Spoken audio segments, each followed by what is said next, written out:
Good evening, ladies and gentlemen, boys and girls, and welcome to round 3 of the Buggyra Zero Mileage GT Cup, brought to you by Buggyra Racing and 301.cz. I'm Peter Butcher, and I'm joined today in the commentary box by Thilo Falkenberg and Jaco once again. Good evening, gentlemen. Good evening, everybody out there. Hello, everybody. Thank you for tuning in.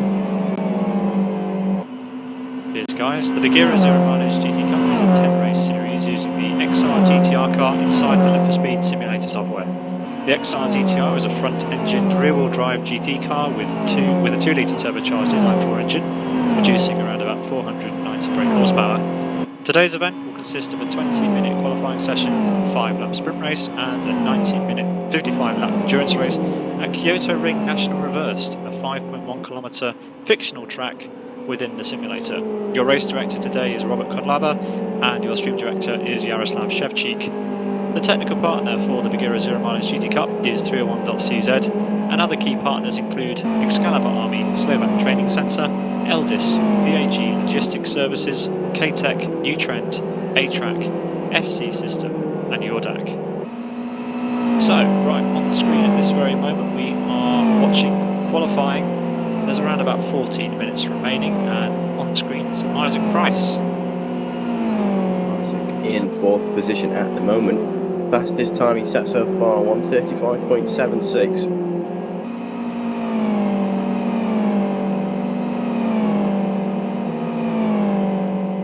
Yeah, we've got Sammy Lippman topping the times right now for Saddest with his teammate Zutautas in the 2nd place. Only 2/10 behind. Yeah, Team Saddest with a strong showing already in the free practice session that we saw earlier today. Sammy Lippman was ahead of his teammate Peltegangas, and now with Zutautas also driving a quite good lap time, that's looking like there's going to be a strong team showing by Team Saddest here today.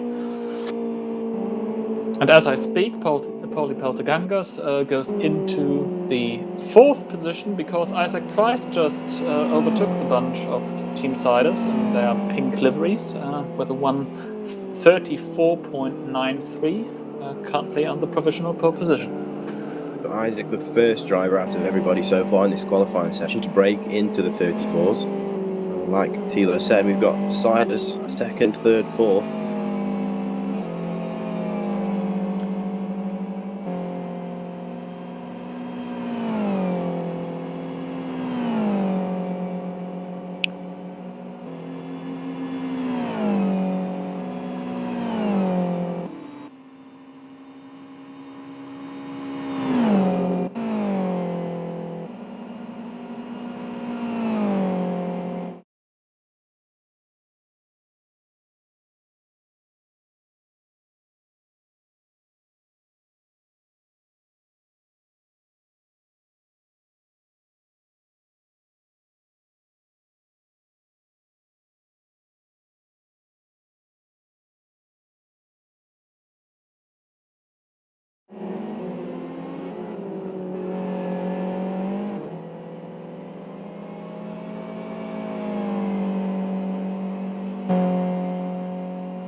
Sammy Lippman on provisional pole right now, Isaac Price in 2nd place, and Jan Mikowski in 3rd. Top 3 drivers separated by less than a 10th, and the only 3 drivers inside the 1:34s right now. Yeah, the top 3 drivers also in the point standings going into this round. Isaac Price currently the championship leader, Sammy Lippman in second and Jan Mikowski third over in the championship.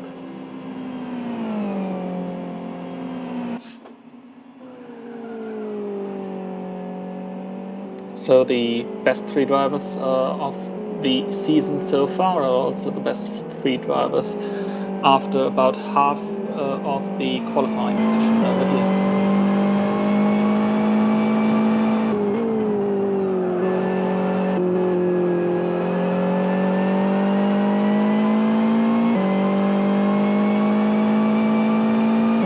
So just to give you, sorry Pete. No, you go for it, Jack. You go for it. Just to give you a little bit of information on the track that we're racing at today, we're at Kyoto. Kyoto's got a couple of layouts. It's set in Japan. You can probably tell by some of the mountains in the background there that it's inspired by the Japanese scenery. Obviously, it's a fictional track. We're running the national layout today. So we're running turn 1 and 3 of the oval, but we'll jump onto the infield partway around the lap. So we have in total 11 corners, 3 to the right and 8 to the left. Obviously we're anti-clockwise, but the traditional layout is obviously clockwise. We're running Kyoto National Reverse today. So 11 corners in total, start, finish straight down into turn number 1. That's a banked oval turn to the left on the lowest part of the oval, or the lowest part of the bank, sorry, 16.6 degrees of banking, and up at the top it's 20.8, so quite the corner if you're up top. Not sure if any drivers will be able to make much work around the outside. We might see everybody tucking into one line. Then we jump down into turn number 2, slight left-hander, and then there's turn 3 into the left into the first split, and that's on the infield now. Turn number 4 and 5. Quite high speed corners. Drivers got to be very careful that they don't jump onto the grass there. It's not the widest infield track at Kyoto National Reverse. And through turn number 7, a huge 180 degree corner. Then through split number 2, a double left-hander, and back onto the oval as we see Sami Lippman, currently the man in first position, just going round oval turn 3. It's actually turn 11, but we'll call it oval turn 3. Less of a banking, 11.2 degrees at the lowest part, 15.3 up top. Yeah, thanks for that, Jack. Sami not quite able to better his time, but putting in some stellar lap times. Did another 1 minute 34 lap time. Not quite good enough to beat his provisional pole time of a 1:34.91. We're currently watching one of the real racing drivers in this series, David Ruzhetsky. A reminder to everyone that this series gives competitors the opportunity to compete against some of the Buggyra racing drivers, including Thomas Enger, David Ruzhetsky, Alia Kolotz, Theo Calvet and Yasmin Kolotz.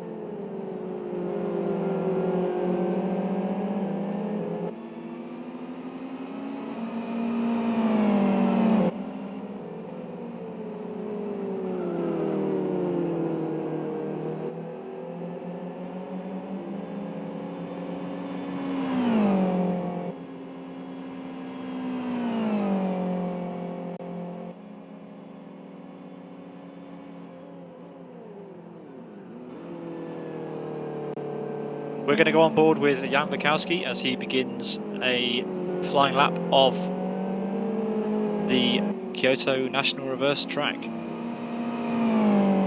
So Jan currently in third position through turn number 1, sticking as low as he possibly can down at the bottom. Like I said earlier, 16.6 degrees of camber, then braking just after the 100-meter board into turn number 2, harsh left-hander, followed by the kink to the right. And another 90 left. This is where we cross split number 1 underneath the Chromo bridge here.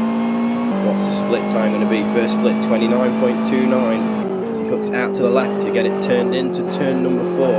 But be very careful, the curb on the inside there can send you towards the outside as he gets just a bit of his rear tyres onto the grass. He will abort that lap. We'll try and jump on board with somebody else so we can get you a full onboard lap of Kyoto National Reverse. But the curbs here can be very, very dangerous. I think we're going to jump on board with your man in pole position, Sami Lippman, down again into turn number 1. Obviously, all drivers will be attempting to take the shortest distance around the lap. Obviously, the racing line, so they'll stick to the inside of turn number 1.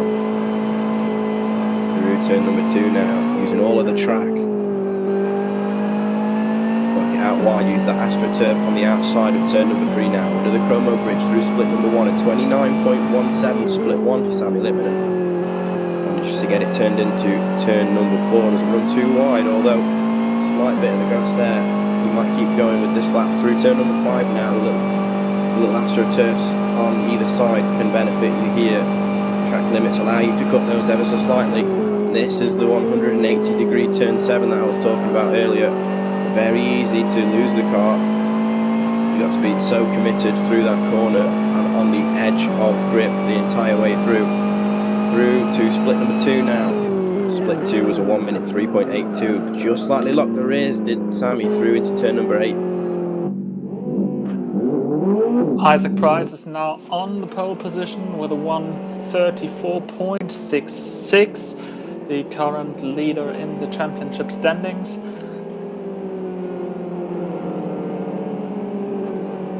Got a little bit of traffic to deal with right now.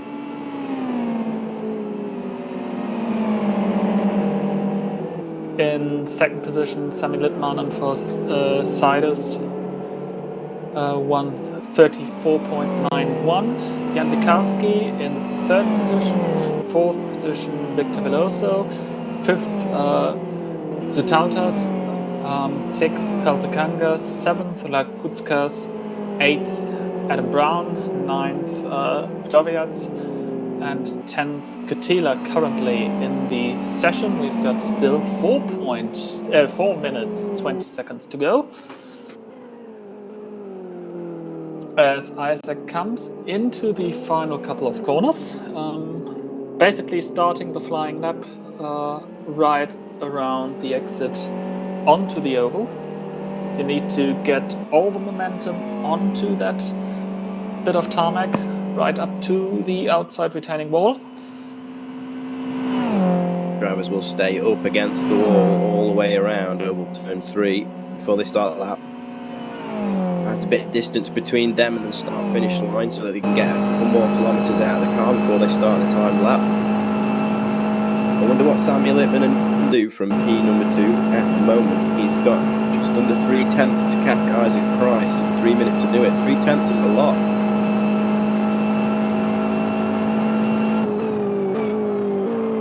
Indeed, in the practice session earlier he did a 1:34.62.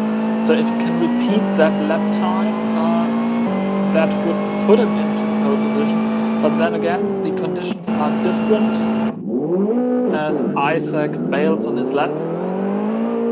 Lippman is round in turn number 1. The man in second place needs to do everything he can to get onto that pole position. For the hot lap charts, I'm just looking at. Sorry, go on, Pete. No. So Sammy Lippman in the hot lap charts was one of 2 drivers, the other being Isaac Price, to get into the 33s. Obviously, conditions may have been slightly different, but out of everybody in the hot lap charts, Sammy Lippman is the man at the very top of the timesheet. So him and Isaac Price obviously both capable of putting it on pole. What can Sammy do now in retaliation to Isaac? 3/10 is the gap.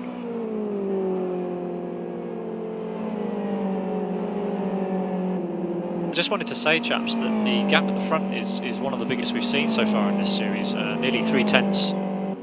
The gap at the front, 2.5 tenths between Isaac Price and Sammy Lippman.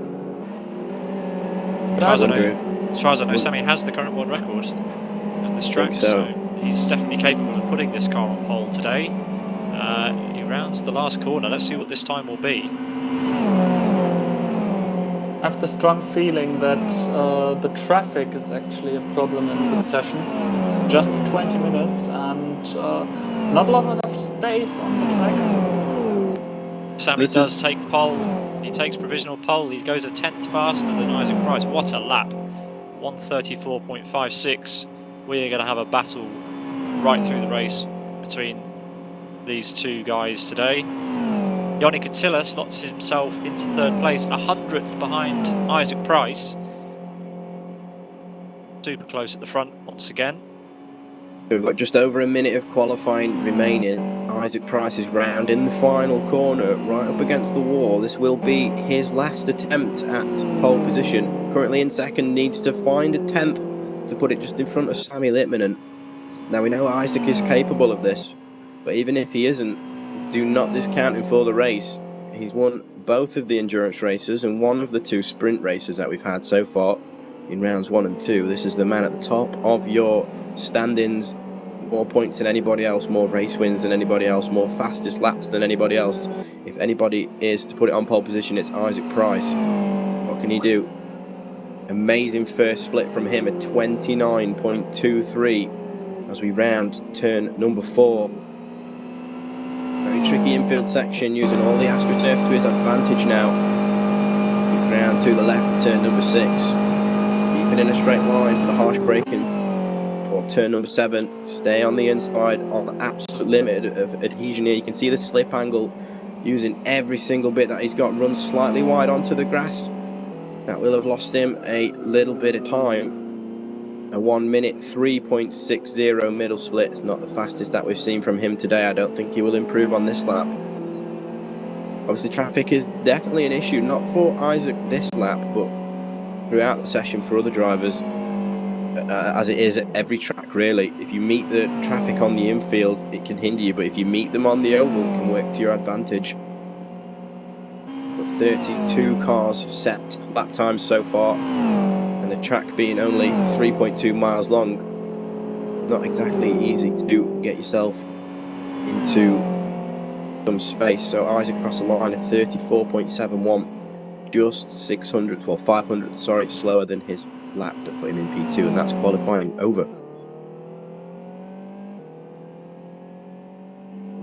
As you can see from the results on your screen, Sammy Lippman takes pole position for the 5-lap sprint race, which will start in just a few moments' time. Isaac Price will join him on the front row. Yoni Cotillion will start behind with Jan Bukowski for Conquest Racing, rounding out the second row.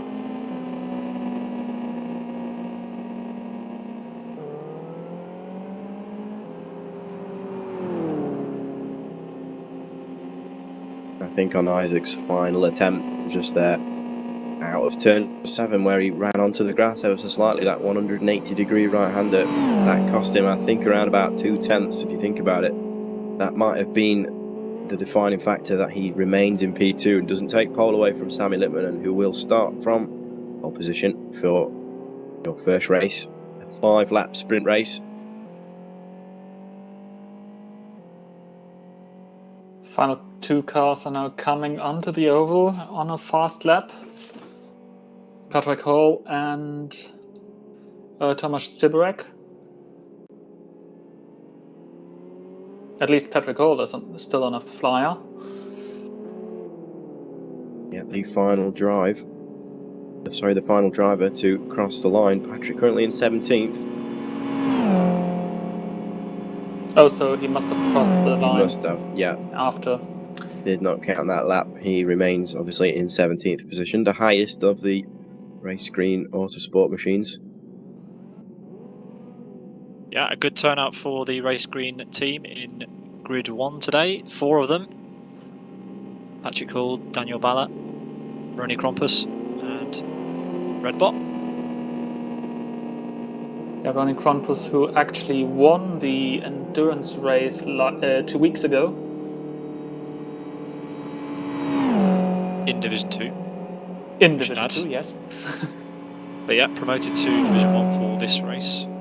Obviously, people who enter this championship, of which you could be one, must submit a hot lap in the week running up to the rounds, which sets their grid for the event.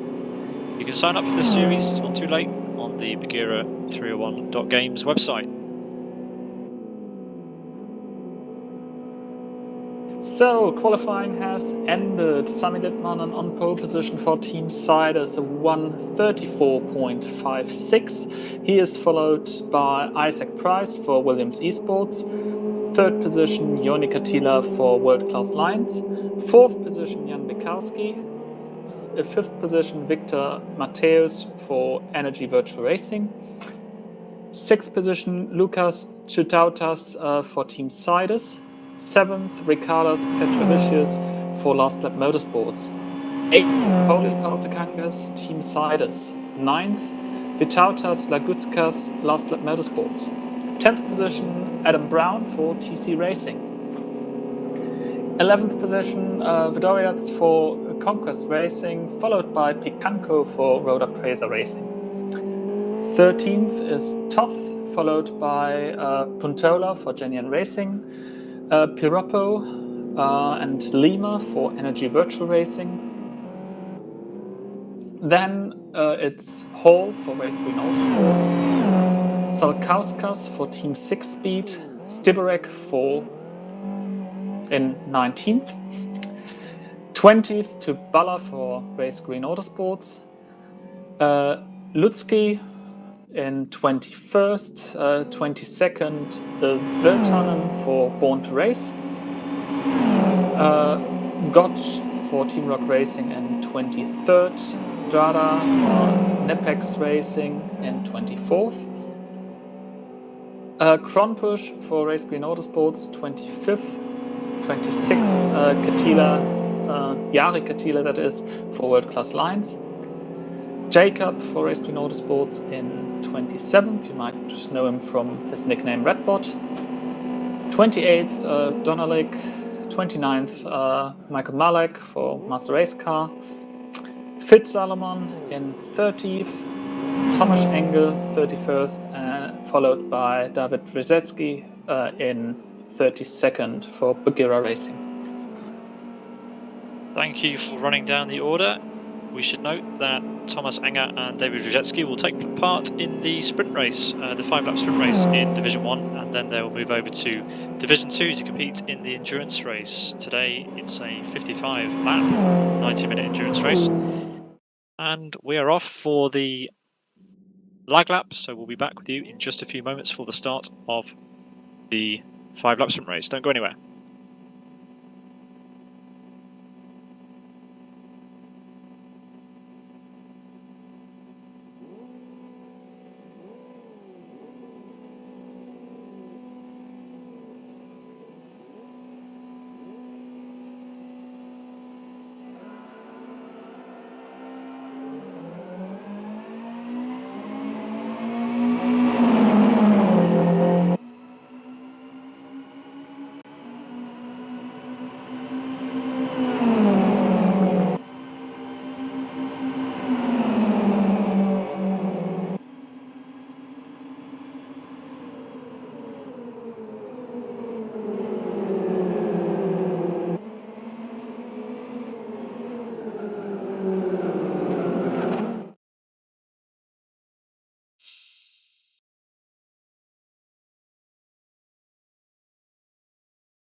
Hello and welcome back to round 3 of the Buggyra Zero Mileage GT Cup. We're about to get going for the start of the 5-lap sprint race.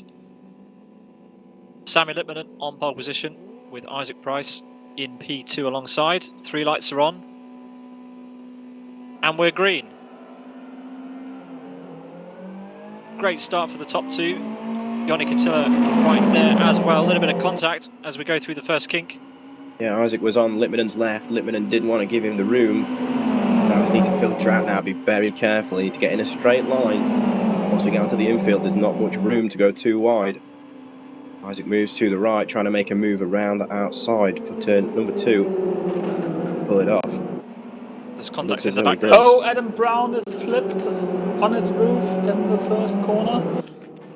That's an absolute disaster for the TC Racing driver, but Isaac Price has made his way up into the race lead now. Sammy Lippman just made a mistake there into turn number 4, then that gives Cotillion the inside line. Cotillion now up to 2nd, Lippman down in 3rd position. So yeah, not a great start for Lippman. I mean, he always had his cards stacked against him. He had a long run down to turn 1 where the other drivers could have used the slipstream, and they have to good effect, but that unforced error from Sammy Lippman there has cost him Not P2. only that, but the P1 is on the outside of the oval as well, so he had a longer distance, arguably. Needed to close up to the inside as they set off. Everybody's starting to settle down now. Seeing a few jostling for position.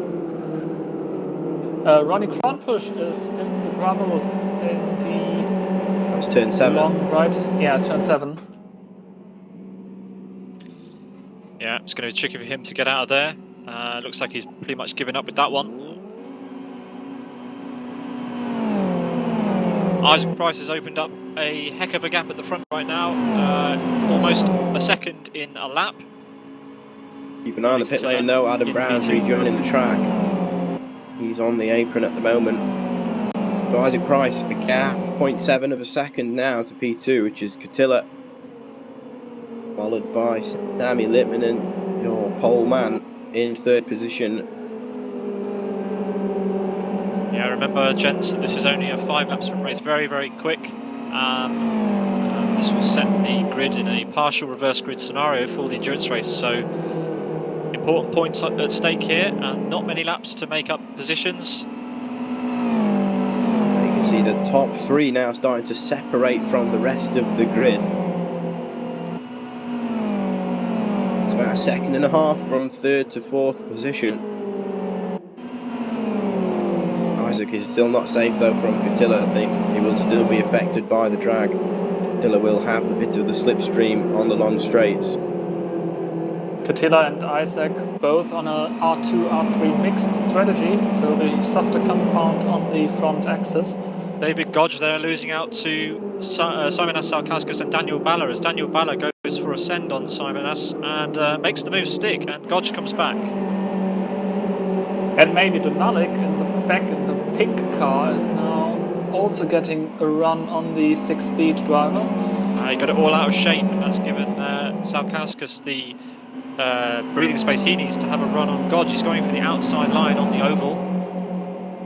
As Isaac Price way around, but he carries more speed. Against the wall now, both drivers. He has the overlap, he can tuck down to the middle, but again now he's under attack. He'll give the driver behind him the draft. So it's not over yet. Into the bank, turn number 1. Out so slightly wide was the Team Rock Racing driver. God's there. I think he almost looked like he got quite a bit of oversteer there. The car loaded up though through turn number 1. Just didn't give him the grip and the drive that he needed. He remains in 19th position. Look back towards the front now. Isaac Price has just under a second to Cotillion in P2, who has just under half a second from Sammy Lippman in P3. So your top 3 the same as it was last time around.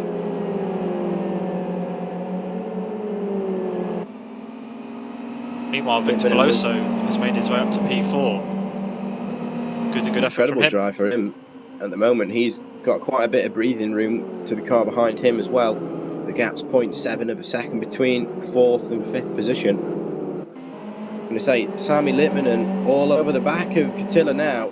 He was faster through turn number 7, took a tyre line, but just didn't get the exit that he needed. he must have been better on the brakes through turn number 8, 9 and 10 to go through turn number 11 over turn 3 now. Sammy Lippman takes second position from Cotillion, but again, look at the draft. They're going to be side by side across the line. If Cotillion can get the overlap done, Sammy Lippman can tuck again back into the slipstream of Cotillion and attack into turn number 2 now as they drive into the infield for the 4th time. Isaac away in the lead there by a second. Cotillion brakes later on the inside, manages to hit his apex but didn't get the drive that he needed to. Sammy Lippman again all over the back of the world-class Lyons car for 2nd place now. Turn number 3 under the Chromo bridge to cross split number 1 into turn number 4. Great dice between these two cars. It's a game of chess. It's going into first, the track we're at currently. You've got this nice infield section where it's all about keeping as tucked under the rear wing of the car ahead of you as you can, so that you're close enough on the run onto the oval to make the necessary pass into turn 1. Sammy Lippman is well placed at the moment to make that lunge at the last minute across the line, but he can't let Yanni Cotillion get too far ahead, which seems to be the case right now. This is where Sammy Lippman caught right up to the back of Cotillion last time around, though. You can see just how much tighter he is through turn number 9 there, the second of the left-handers before turn number 10 onto the oval now. But Cotillion with the better run, closer to the wall on the exit.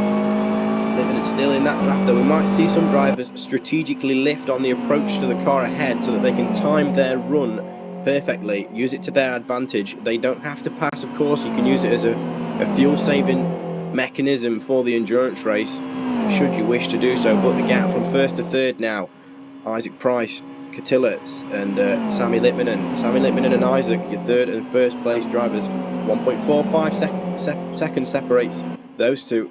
What can Sammy Lippman do as we enter the infield section of Kyoto National Reverse for the final time for this 5-lap sprint race? Sammy Lippman all over the back of Cotillion now.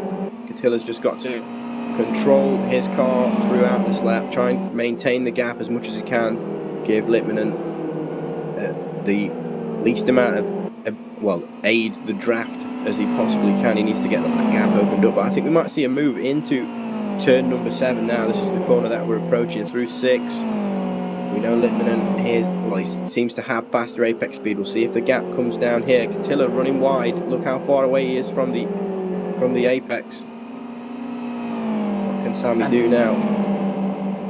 Entering the final 3 corners of this sprint race. Sammy to the outside, a little bit too sideways. Cotillion runs a little bit wide, a little bit sideways. Lippman with the better exit onto the oval, and now Cotillion is trying to cut the slipstream short. He's strategically positioning himself, going to the outside, to the inside. Contact there as Isaac Price goes over the line. Cotillion in 2nd, 3rd for Sammy Lippman. You can see how Lippman chose not to jump into the draft of Cotillion until the last minute, but contact between the two meant that Cotillion secured 2nd position. A great drive from our top 3. Sammy Lippman takes the fastest lap as well at 34.98, the only driver on the entire grid to jump into the 34s. Some really close groups behind, notably between some of the midfield drivers, some very, very close finishes down the order. And it looks like we'll have our top 12 drivers reversed for the start of the endurance race, which means that William Lima, if I'm not mistaken, will be on pole position for our 90-minute endurance race. Sammy Lippman with the fastest lap in that sprint race, which should give us some idea of his determination and pace in the endurance race. Luckily, I think Sammy was aided by the draft where it counted on the lap that he set his fastest. Looking who finished in 25th position, David Vrajitsky. Quite the climber. I think he started in P32, managed to make it up to P25. Yeah, a good effort for the Buggyra racing drivers. Not easy to compete with some class sim racers in the Lippman Speed environment today.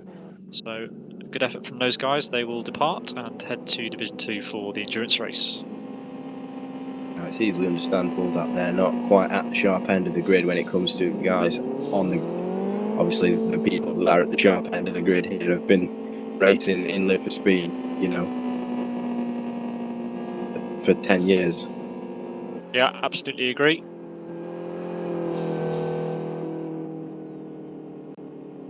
So the 5-lap race is over. Isaac Price for Williams Esports takes the second sprint race win, the 5th overall win this season in the Buggyra Zero Mileage GT Cup. Second position goes to Yannick Attila for World Class Lyons. Sami Littmanen in third for Team Saddest. Fourth position, Victor Matos for Energy Virtual Racing. Ricardo's Petrovicius for Last Lap Motorsports in fifth. Then Pauli Peltekangas and Lukas Zutautas for Team Saddest. Vitautas Lagutskas for Last Lap Motorsports. Nico Pantola for Genuine Racing.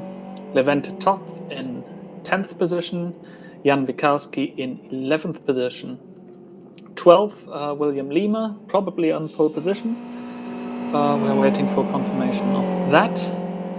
Kaiki Piroppo on 13th, Patrick Hall 14th, Tomasz Stiborek 15th, Henry Virtanen for Born to Race on 16th, 17th, Daniel Balla Race Green Autosports, David Gotch for Team Rock Racing in 18th, Simonas Salkauskas for Team 6 Speed in 19th, 20th, Yaroslav Donalik, 21st, Michael Malek for Master Race Car, Vit Salomon in 22nd, Jeff and Jacob for Race Green Autosports in 23rd, Marek Drada for Nipex Racing in 24th, 25th, David Rezetsky for Buggyra Racing, 26th, Radek Lutsky, 27th, Jari Katila, World Class Lions, Premislav Vdoriats for Conquest Racing in 28th, 29th for Tomasz Enger for Buggyra Racing.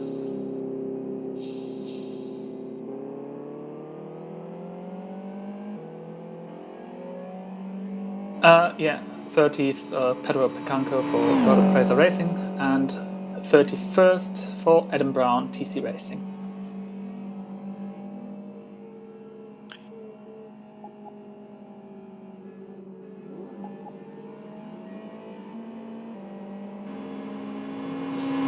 So taking a little sneak peek into the championship standings, of course, after another win, Isaac Price still in the lead, Sami Littmanen still in second, and Jan Mikowski still in third, fourth, Pauli Peltekangas, and fifth, Vitautas Lagutskas.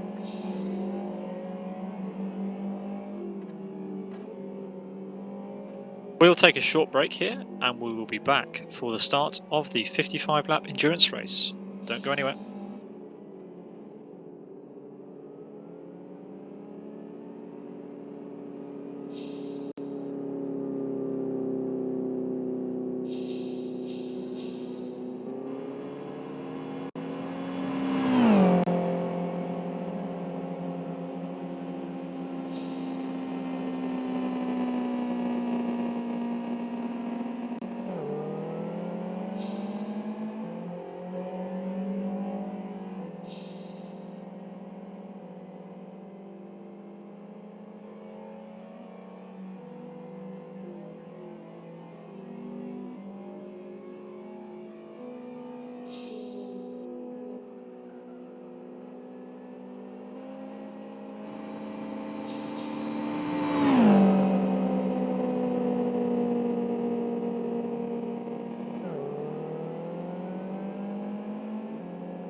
Hello and welcome back to round 3 of the Buggyra 0 mileage GT Cup. We're about to get going for the start of the 55 lap 90-minute endurance race. Tilo, do you want to run us down the grid? So William Lima is starting from pole position for the endurance race, followed by Jan Mikowski, Levin top in the second row along Nico Pantola. Third row, Vytautas Laputskas and Lukas Sutautas. Fifth row, Paul Altikangas and Ricardo Petrovicius. Fifth row, Sam Lippman and Victor Matoris. And sixth row, Cotillion and Isaac Price, who starts from 12th after finishing the race in the top spot, the sprint race in the top spot. In the 7th row, Kaiki Pirappo and Patrick Hall. And we're going to see how the drivers are going to convert it to the race finish.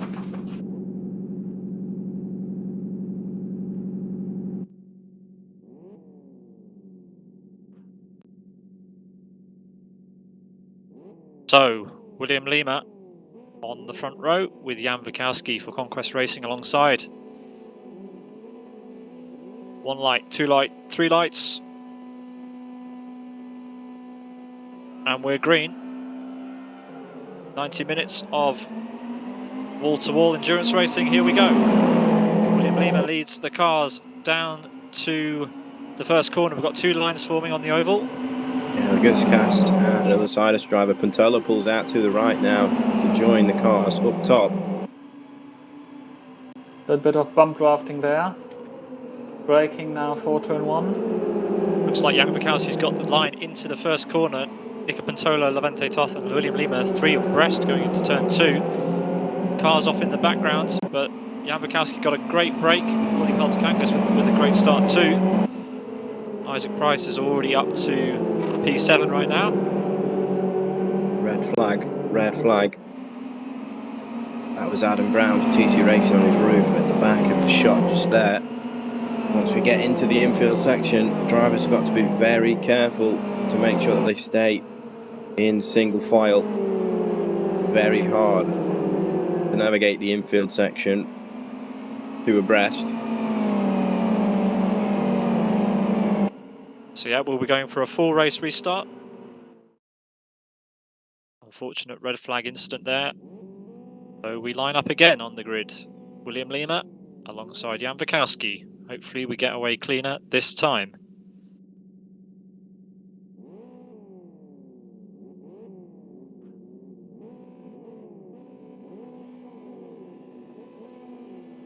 Here we go again then. The engines are revving. We've got 1 light, 2 lights, 3 lights. And a quick start there, but we are green. Levante Toth in 3rd position again with a blistering start. He's got great reactions. Still too wide behind. Will we see that second line forming up at the top again? We do indeed.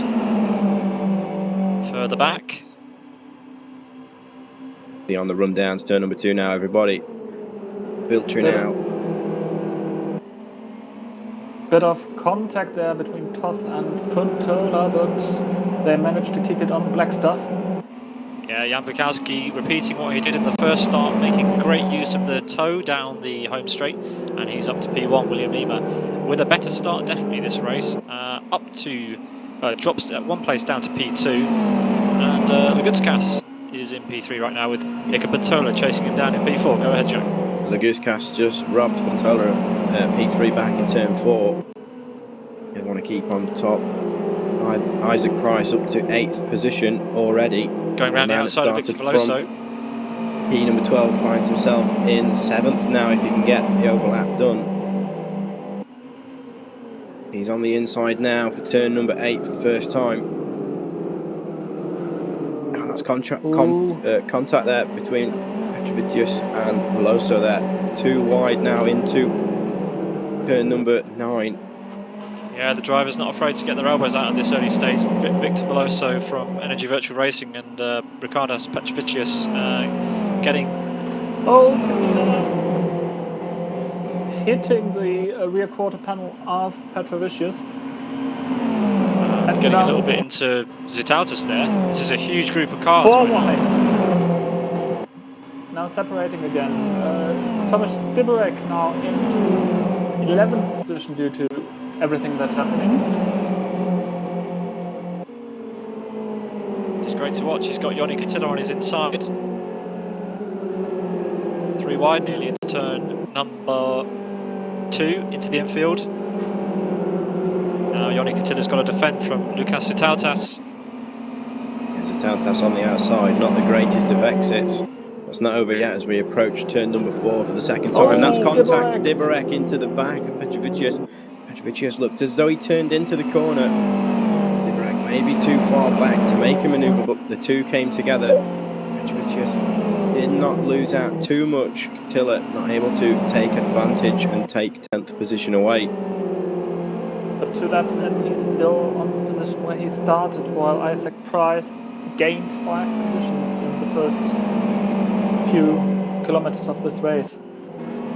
Cool. Got a Right car up to going the slowly. back. Sorry to interrupt. We've got Bedoviart's going slowly in the background. Losing out on a whole bunch of places. He's recovering. Now in last place. So what can Isaac Price do from 7th position now? The man that started from P12 after winning the first sprint race. Run on board now as we round the final corner for the second time. You can see how much he's affected by the draft. Pulls to the left of Peltikangas, who does not want to fight this. Obviously, now Isaac is in front. The Saddest driver can take advantage of Isaac's draft. Which line will he choose to take? Isaac stays down low. Peltikangas chooses the high line. Will hit turn 2 slightly later than Isaac Price, later apex, better run, but Isaac secured in 6th position. How many more positions can Isaac make up on this lap? The gap from Isaac to your race leader at the moment is 3.1 seconds.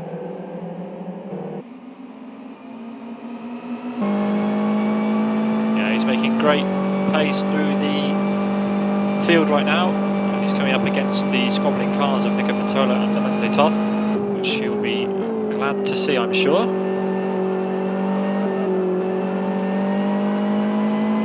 Levin with a better exit out of turn number 7 there than Pantola. Just wanted to say the same. Pantola maybe needing to look into his rearview mirror on the oval part. Although now the chicane onto the oval section actually looked better by the fin.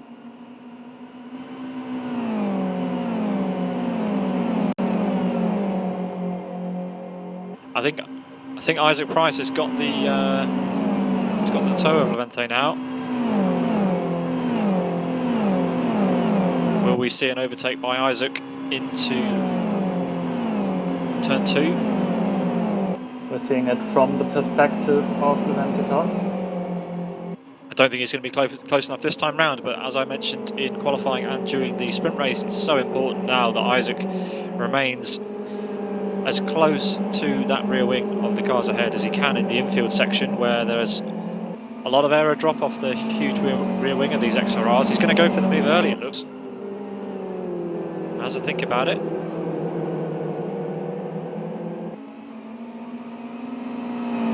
That was Pantola slightly on the gravel, just out of number 4 there.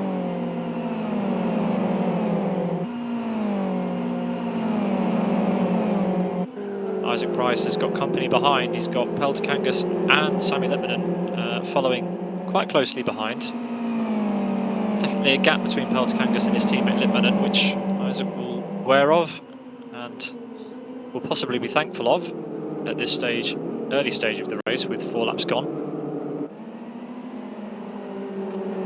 So yeah, Isaac Price needs to get a great exit out of the infield onto the oval. If he times his run correctly, he can find himself in 4th position by turn number 1. That's how much the draft affects the car's straight line speed.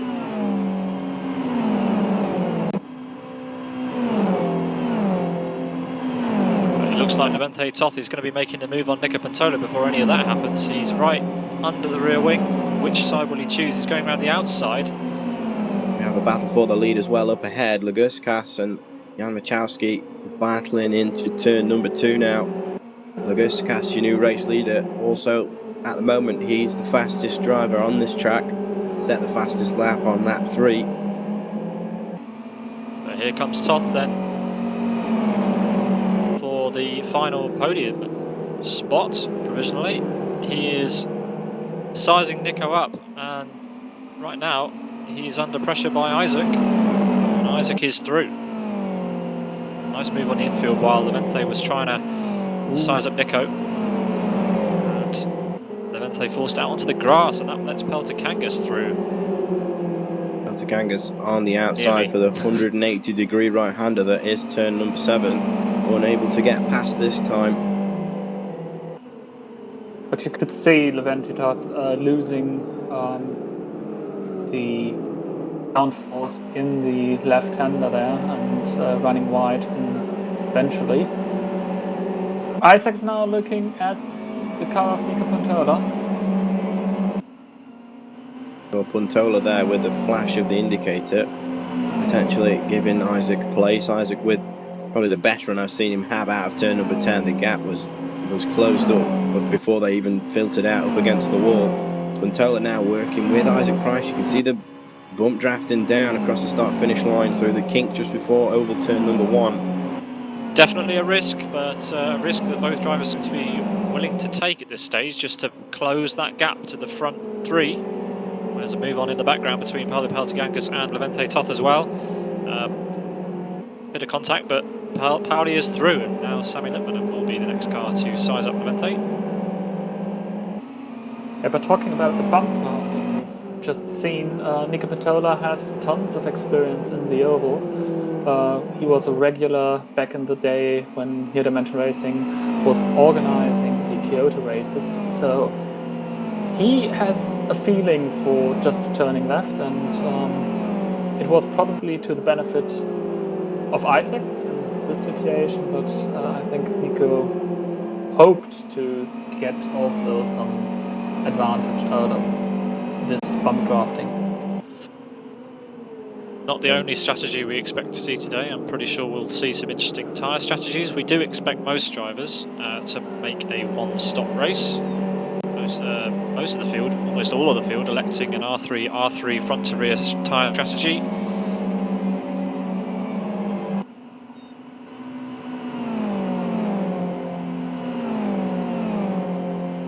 The gap between Isaac, the man in 4th position, and your race leader, Luguskas, last time around it was about 3 seconds. As we cross the line, it's 2.88.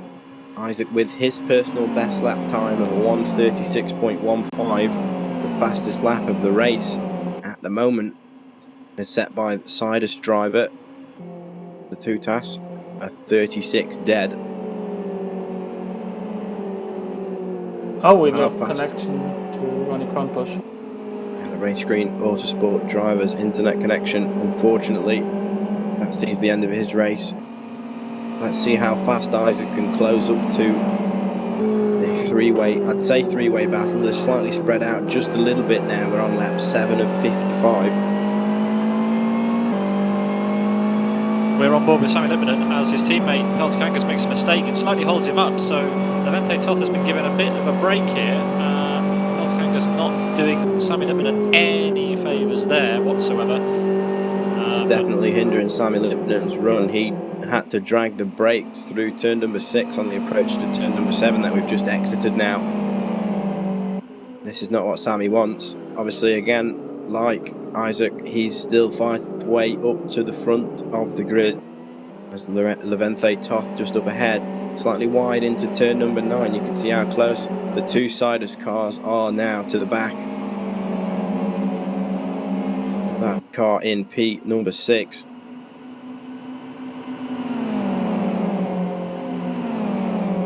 Yeah, Levin given a bit of a breather, but he's going to be under pressure again from the two purple and yellow XRR machines of the Saddest Motorsport drivers. Will there be a move on for turn 1? Probably not. I think Peltakangas just caught the very rear of the slipstream bubble, so to speak, of the hole in the air, so he could go about the same speed as Levente, but he could not improve his track position. Meanwhile, a little bit further down the grid, in 13th position, we see the battle between Kaike Piroppo and Daniel Balla. Kaike driving for Energy Virtual Racing and Daniel Balla, a race green autosports driver.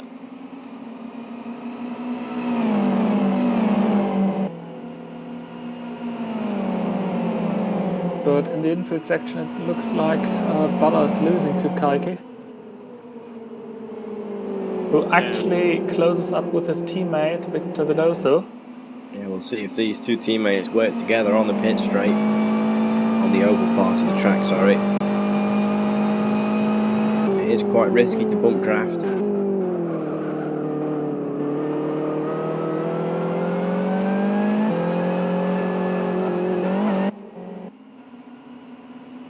So as we look towards further up the grid now, the battle for 7th position between Sami Lippman and Nico Pantola. Nico, I think, was into the wall just out of turn number 10 now onto the oval. There's some slight damage on the front of his car, whether that was from a separate incident, I'm not sure. I think that's from bump drafting. Yeah, Nico is really quite a fan of bump drafting everybody else this race. Interesting strategy to try and win the race, pushing everybody else, but there we go.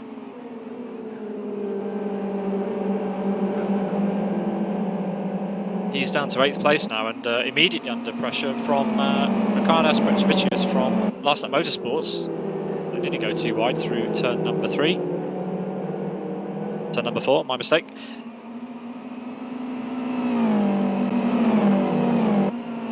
Petrovicius and Pantola almost side by side there through the initial part of turn number 5. We don't regularly see overtakes at this part of the track, however, drivers will get their elbows out, as we said.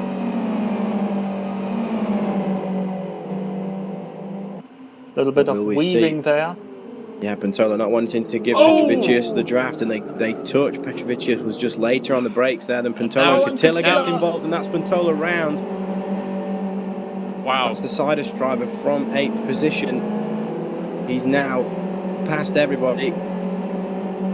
Nico Pantola very, very good to wait for the rest of the cars to come through, losing himself a heap of places, but the right thing to do. Petrovicius just missed his braking point and then just continued to go, didn't really lift out of it. And Yoni Cotillion just didn't really understand the developing situation ahead, careered into the back of both of them, and that pirouetted Nico Pantola round. And he's down to 17th place now, being overtaken by Patrick Hall. So not a great day for Nico Pantola or Genuine Racing. Isaac Price is up to 3rd position now. Around to the inside of Petrovicius, and a little bit of a bump there.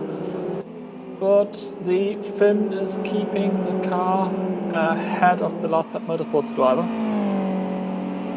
Yeah, so in amongst all that, we missed Isaac Price making up a place.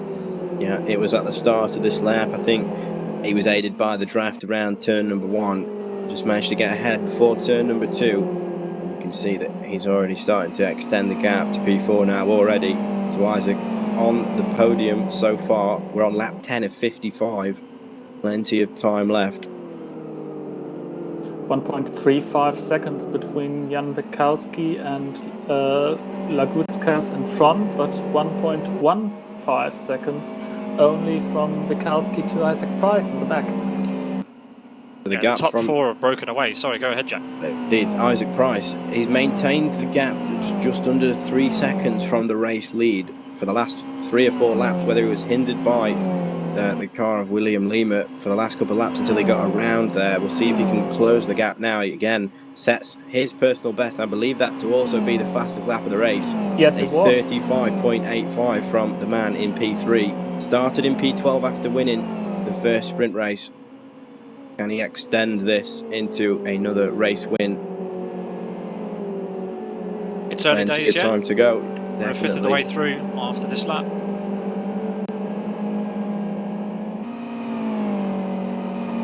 But it does look like he's on a charge to the front. But yeah, it's a long race. 1.06 seconds between Isaac and Jan. The gap's coming down ever so slightly. Isaac's first split at 29.6. The car ahead of him in second at 29.75. So a tenth and a half between Isaac and Jan Mikowski this time around.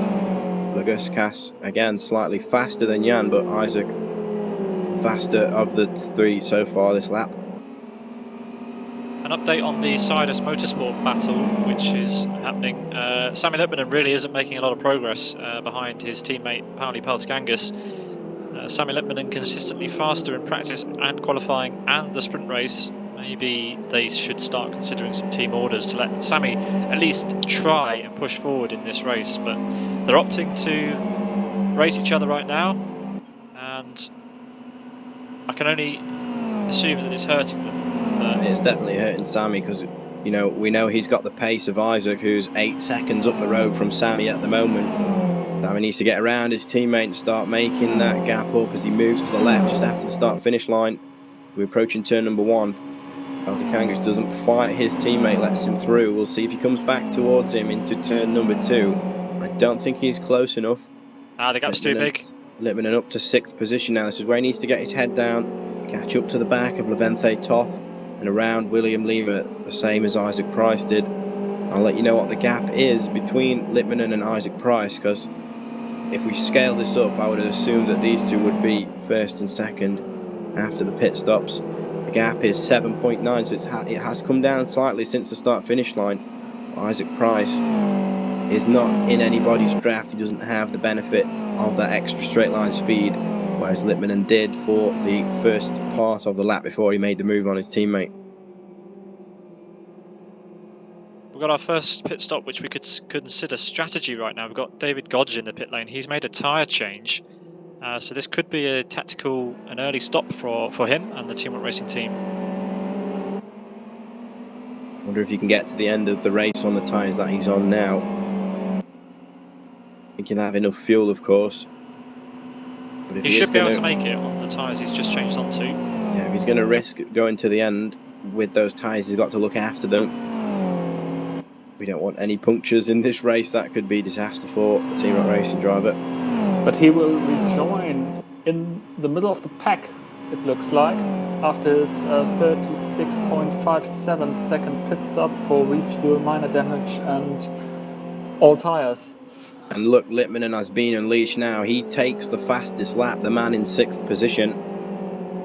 And 1 minute 35.82, 300ths of a second faster than Isaac Price's fastest lap a couple laps ago. The gap to his teammate was 0.88 of a second at the line, so you can see just how much faster he was than Peltz-Gangas last time around. The gap was also 0.8 of a second to Levin Toth, and it is again the same gap by the time we get to split 1. Yeah, Sammy really needs to keep his head down, get through this traffic, because he's got a bit of a breathing space ahead with which to put in a good stint of consistent fast laps, and he will eventually, hopefully, gain on the group ahead as they begin to squabble, as Isaac Price is in fact starting to gradually bring that gap down to the two drivers ahead of him, but the gap to the lead diminishing pace. Not dropped drastically. It's been around 2.5 seconds, come down to now 2.29 seconds at that last split, but Isaac did not get the best exit out of turn number 10. He was very close to the wall. I think he's just close enough to benefit ever so slightly from Bukowski's draft Impede 2. However, he's not directly aligned with the car ahead of him. The gap now 2.51, so Isaac lost a couple of tenths coming out of turn number 10. Lippman now 8 seconds again from Isaac. The gap is maintained. Sorry, Tila, go ahead. Still he's within 0.7 of a second to Jan Mikowski. So he might feel on the very end of the straight a little bit of slipstreaming kicking in.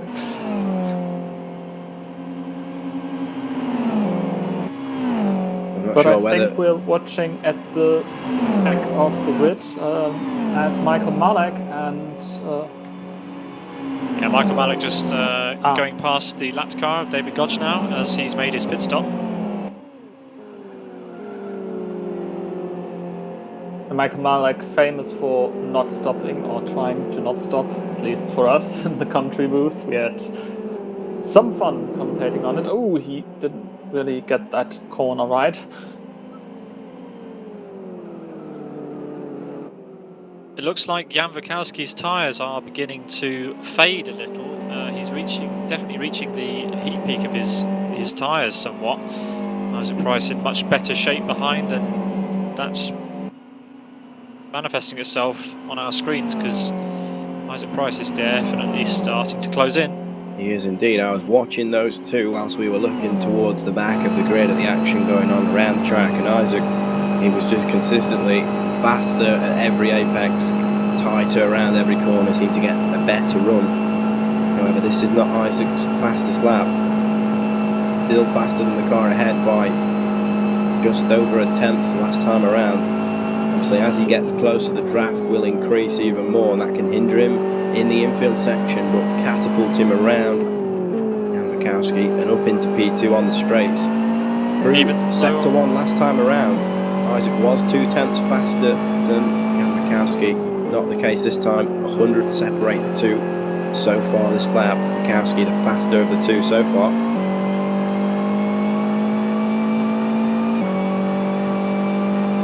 But he's well within striking distance if he can keep this gap to the oval section. Now this is where I noticed the two drivers taking slightly different lines last time around. You can see how much tighter Isaac was around the apex there. Bukowski, he sort of hit the apex earlier in the corner, wasn't able to keep the car there. And this is also the second left-hander where Bukowski seems to run slightly wider than Isaac. Look at the gap coming down now. 0.28 at the split, but it's even less now. This is where Isaac's going to strike. He's a lot closer to P2 than he was last time around.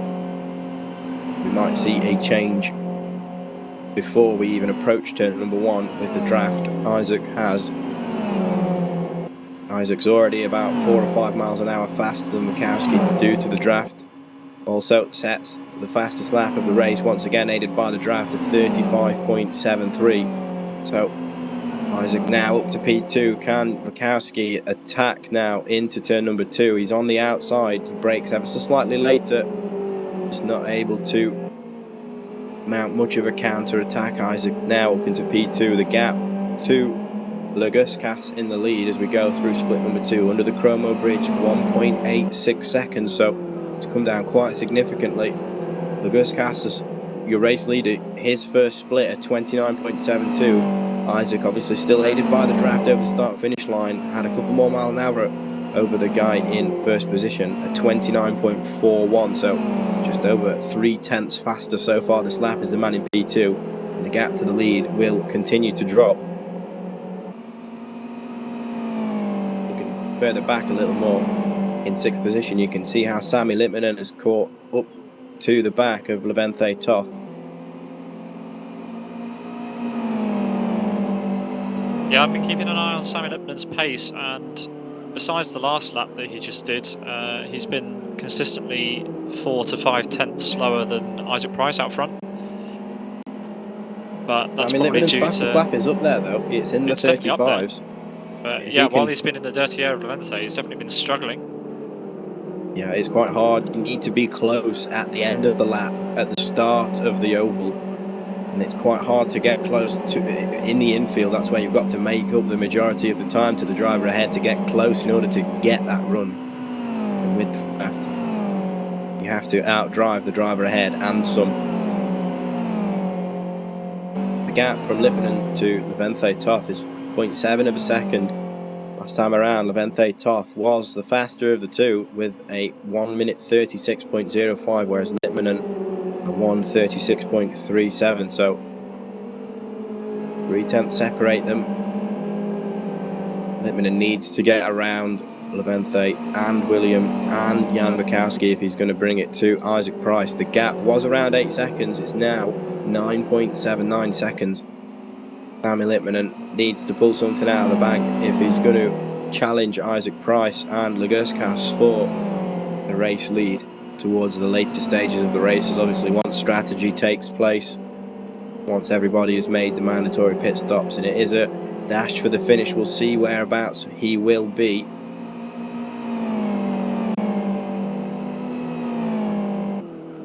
But to me, it doesn't look like Lippman is actually getting closer to Levin there. Levin 500th of a second faster than Lippman, and so far this lap. So it looks like they are leveling each other out.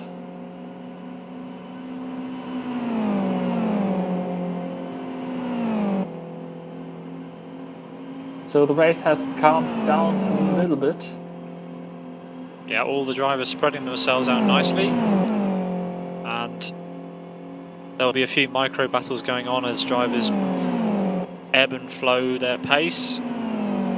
The closest cars on the screen right now, on the race right now, is still between Jan Bukowski, Isaac Price, Levin Theta, and Sammy Lippman.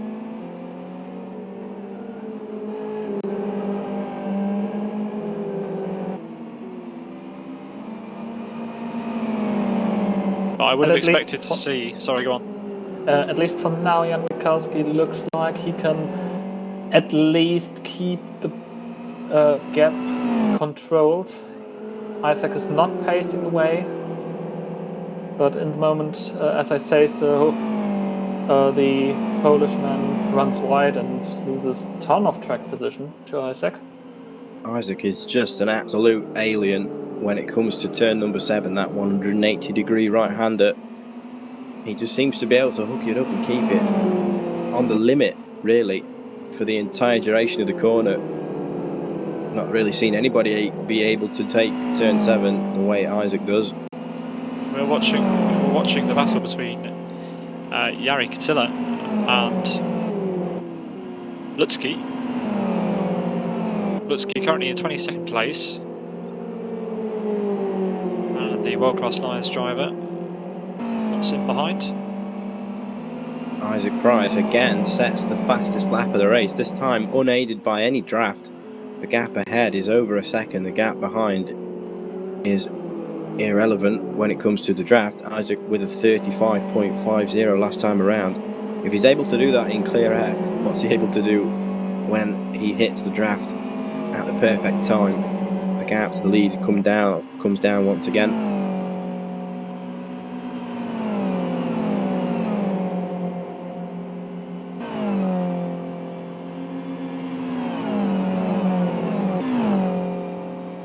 A driver who is definitely on the move is the other world-class Lyons driver of Jani Cotillion. He's currently in P9 and he's sizing up the back of Lukas Sitautas, world-class Lyons versus Saddest. The lead world-class Lyons driver against the last of the Saddest cars. Saddest cars again in a trio like they were in qualifying. 7th, 6th and 5th. Cotillion can nail turn 8, 9 and 10, get the run out onto the straight. We will see a change of position. Jani gets a good line, I mean, pretty sideways, both of them through there. And yeah, the Saddest driver looked like he had a little bit more slip angle. Jani with a decent remains the same.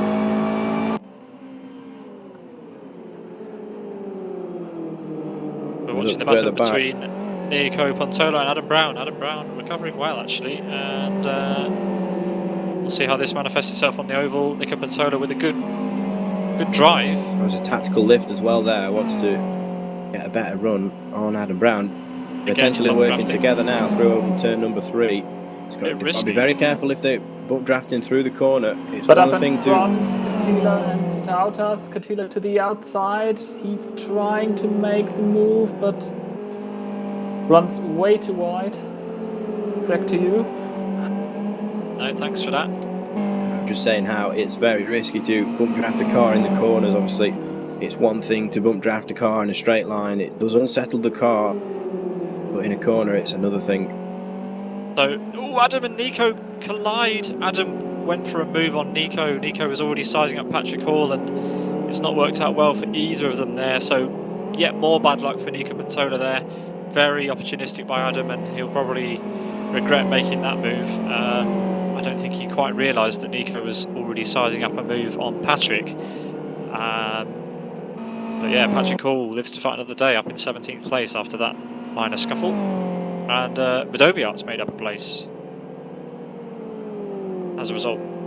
Indeed, so Adam and Nico lost out one position now and quite a bit of time to the Race Green Autosports machine of Patrick Hall in 17th position.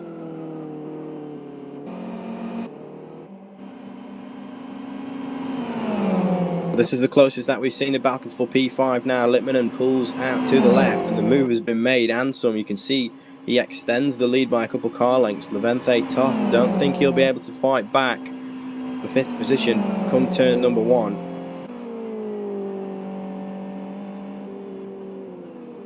As we're seeing a repeat of the potential manoeuvre we just saw for 8th position now. Cotillion on the outside of the Saddest machine. There is contact between the two. Cotillion lifts out of that, tucks in behind the Saddest machine. Lives to fight another day, but he's got a better run out of turn number 3 as we go into the Chromo bridge through split number 1 up to turn number 4. 130 miles an hour at the braking point. He's trying around the outside again to use it on the outside. What if he can get the traction down, which he does, doesn't run wide. That was a fantastic manoeuvre by the world-class Lyons driver. He just Can had he keep that his extra position grip. though now? He did. He had the extra grip and the commitment, and it paid off. If he can get the gap up a little bit, he might be safe for when we go back onto the oval. You can bet your bottom dollar that the Tautas will attack back given the opportunity. Cotillion needs to do everything he can now to extend the gap before he comes under attack.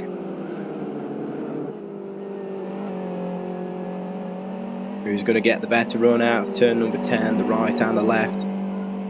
Run it out all the way up to the wall. Cotillion with a great exit there. He did indeed get the better exit of the two drivers. As a Tautas, a bit eager on the throttle there. But he's still within drafting range. Oh, yellow flag. Yeah, we've got a car off. That's tough. Levente. What has happened there? Both Levente, Toth and Nico Pantola are out of this race. They've decided enough's enough. We're not sure what happened to Levente Toth. We will endeavour to find out, because he was definitely one of the front runners and one of the favourites for a really good position at the end. Yeah, I think he was in 5th position as well. Sammy Lippman now inherits 5th position.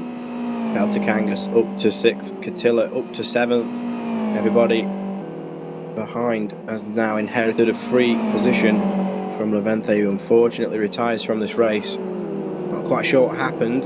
As soon as we know, we'll get back to you and let you know. The Tautas ever so slightly sideways on the exit of 4 now. Cotillion seems to be driving away from the Saddest driver.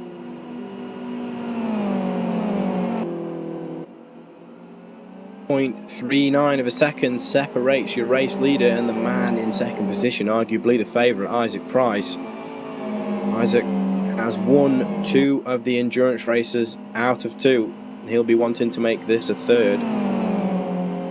Isaac started down in 12th place in this race. We are 22 laps down, and he is now in the slipstream of Vitaltas Lagutskas, who currently leads, but for how much longer? He's just about in the slipstream, but there won't be a move into turn 1 this lap. Yeah, he lives for another day, it looks like. It's all about how close he can stay under that rear wing as we head into the infield section for the 23rd time.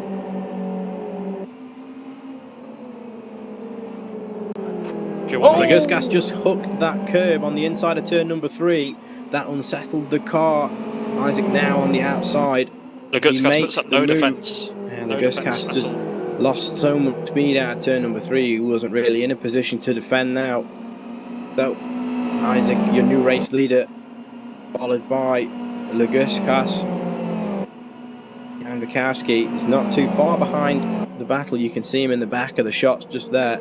If these two continue to fight, which they may well do, we might have a 3-way battle for the lead on our hands on lap number 24.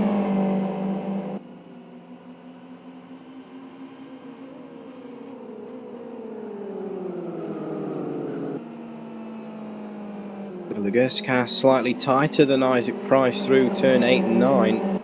Who's going to get the better run onto the straight? It is Isaac Price, ever so slightly better, a couple miles an hour faster. Luguskas is going to tuck behind Isaac Price, use every ounce of the draft that he can. I mean, look at the size of the rear wings on these cars. You can imagine it's almost creating like a vacuum for Luguskas to drive through.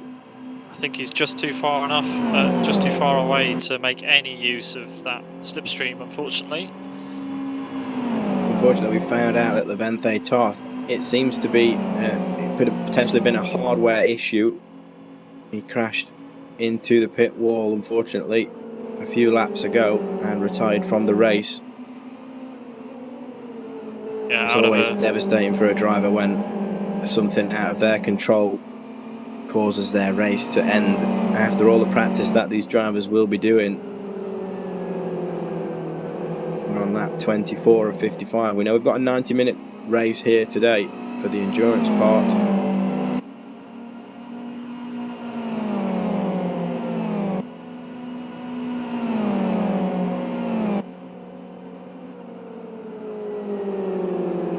Luguskas really is catching up to Isaac again now. This battle is not over.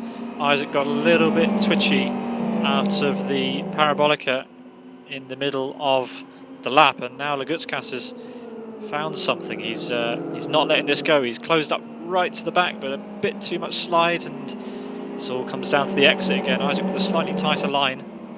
Yeah, Isaac choosing to take a later apex into turn number 9. It gets him further over to the left before the initial right for turn 10, back onto the back straight, and it just catapults him further forward than Luguskas. Don't discount Jan Bukowski at this point. Definitely not. Jan Bukowski is right behind this battle for the lead now. There's only 1.38 seconds separating the top 3 drivers after 25 laps, which is quite phenomenal. Yeah, William Lima doing also very well in P4. He's only just under 7 seconds away from your race leader.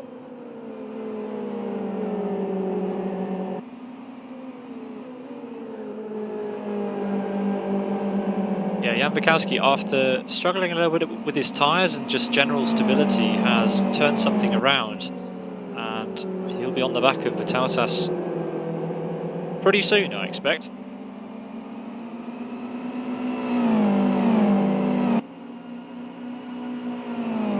So we are expecting every driver to stop at least once. I wonder when we'll start to see the early pit stops.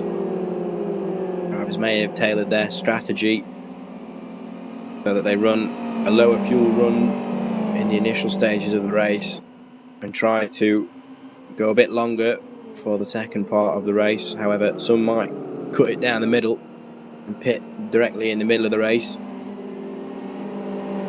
Well, so far we've only seen 3 pit stops. Connie Krontush was the first one into the pits after 5 laps of the race. He sadly had to retire due to not having a connection to the server anymore. That would do it.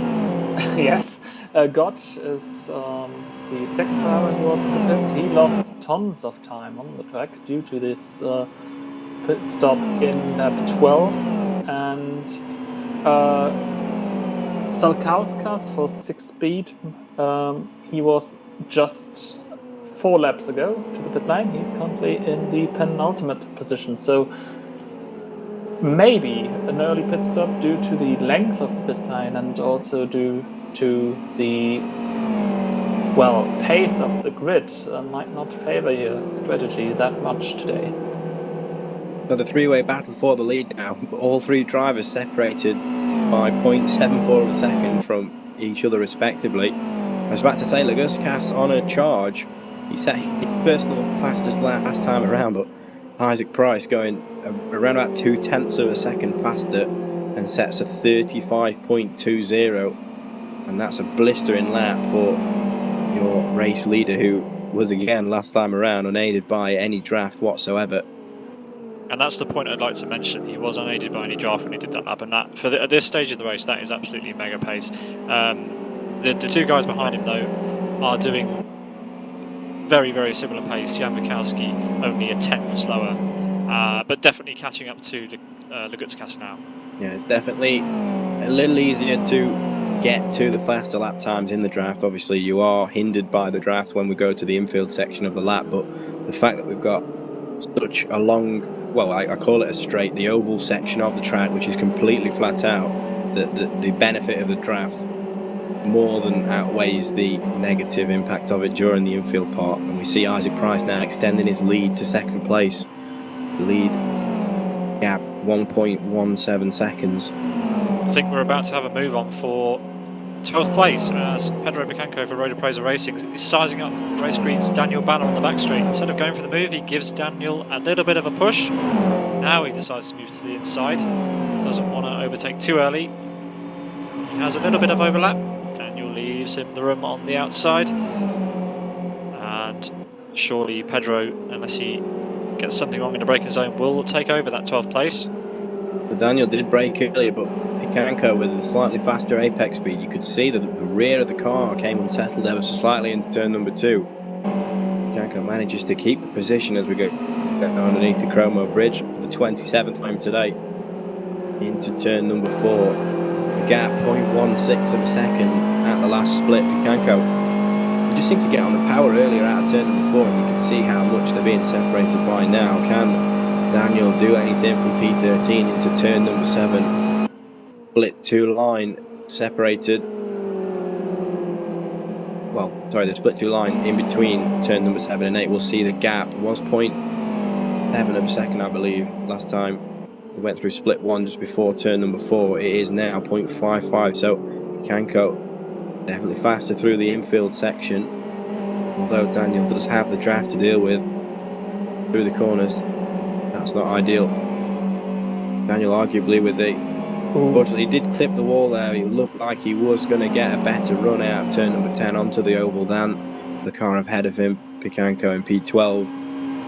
He will have the draft from this far back. I don't think he'll be close enough to make a move come turn number 1.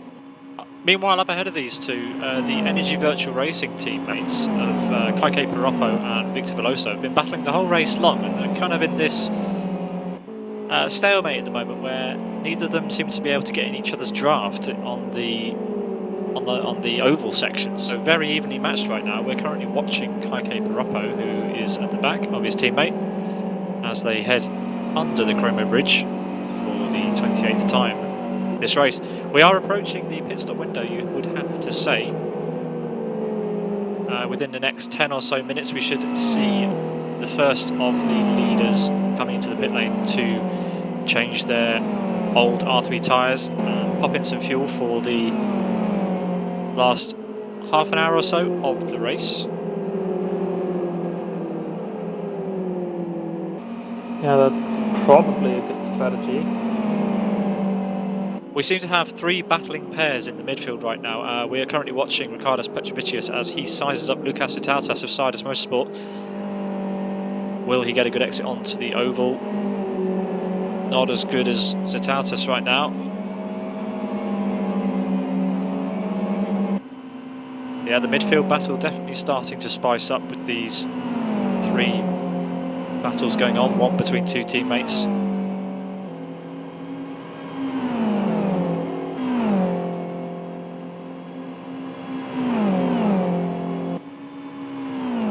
Is 0.4 of a second behind the Saddest driver, and it's very nice to see the chat is discussing when you feel the draft, where you feel the draft, if you feel the draft. Lots of expertise down in the chat as well. Good to see some armchair races with us today. Thank you for watching. Remember that if you do fancy getting up off that armchair at some point and joining in with this race, you can do that on the Buggyra 301 Doctor website. There are still 7 rounds remaining in this championship. There are 3 drop results. So after today, it is still theoretically possible for anybody to win the championship. Some great prizes on offer as well in this series. We'll run down those a little bit later. In the Just keep an eye Sorry, on your go race ahead, leader. He set again a faster lap. Last time around a 35.15. We might see him get into the 34s very soon. His last split was 2/10 up on his last attempt, but he only managed to beat his fastest lap by 100th of a second. He does go faster again. The gap to second place is just under 2 seconds now, so Isaac being in the race lead and the fastest car on the track, you can really say it's his race to lose now. But we expected this. He's got unbelievable talent. He's won 4 of the 5 races that we've had so far in this series, this being the second race of round number 3 here at Kyoto National Reverse. We're on lap 30 of 55. If he's cutting his stints down, roughly down the middle, we might see him come in to the pits very shortly. He's definitely faster, so we know obviously a lot of the fuel's come out of the car. The 29.43 first split. He's been in the 1-minute 3s in the second split for the last 2 laps in a row, but this time around it's a 1-minute 4.02, so I don't think we'll see a personal best from him this lap. He has had traffic to deal with. He's coming up on the second lapped car at the moment. We're watching the battle between World Class Lyons, Yoni Cotillion and Saddest Motorsports' Parley Peltikangas as they head down into the double hairpin at the end of Sector 3. Will Yoni get a good exit onto the back straight? It's all you need around here to get past someone into turn 1, really, unless the driver ahead puts up a good fight. Yoni got a great exit there. Both of these drivers will be thinking about the long game. Instead of battling, will one of them bail into the pit lane and get a fresh set of tyres on? Neither of them opt to do that right now. Yoni will have run down into turn 1, I expect. It's just on the cusp of that slipstream. Might not be enough for this lap. But this battle is definitely spicing up. Go ahead, Tilo. Talking about the pit stops, what we see here today, the rules for doing a pit stop are in Kyoto always a little bit special. On the pit lane entry, you're pretty much allowed to do anything as long as you don't disturb anyone's race. On the pit exit, you have to keep to the left of the yellow blend line that goes all around the turn 1 area and ends just before of turn 2.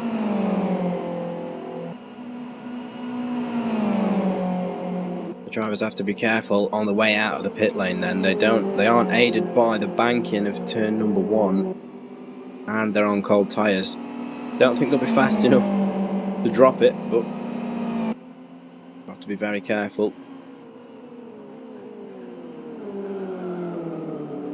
Also, they've got to be careful on the entry, of course. The pit lane runs side by side, obviously, with the start and finish line. That's arguably the fastest part of the track. We are still riding on board with Yoni Cotillion, and he got a much better run that time on Parley Peltikangas. But will it be enough this time round? These two super evenly matched at this stage of the race. Well, Paulie just able to nudge ahead so that Yoni cannot make full use of this slipstream. The gap across the line, 0.28 of a second, and yeah, Parley Peltikangas is pulling away ever so slightly, so that gap has neutralised this battle once again as we head into the infield section. Oh! For a moment I thought Yoni would do a very brave dive into a non-existent gap. Nearly made me fall off my chair. I was wondering what you were watching. I was on board with Yoni Cotillion, and yeah, he went pretty deep on the brakes, and that seems to be the place that he makes up all the time, but Paulie seems to be able to claw it out again in the end of the infield section, as he is right now.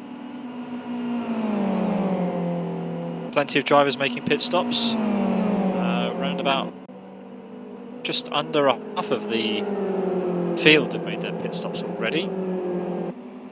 So far there have been 10 pit stops tonight. All of the race green drivers actually were in the pit lane already. Yeah, I noticed that Daniel Ballard jumped out of his battle with Pedro Picanco, so clearly felt that it was time to make his pit stop. And we'll see how those two come back out once Pedro makes his stop. Curious to see if he can pull the undercut off.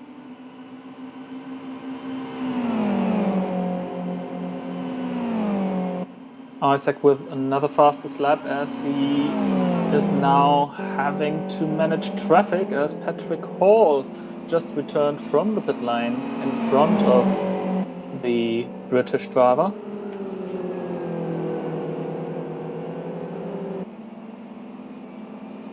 Yep, we're beginning to see the leaders putting laps on the back markers after 3/5 of the race have already elapsed, but Isaac will be peeling into the pit lane at some point, we expect. No one today will be able to get these tyres and fuel to the end of the 90-minute race.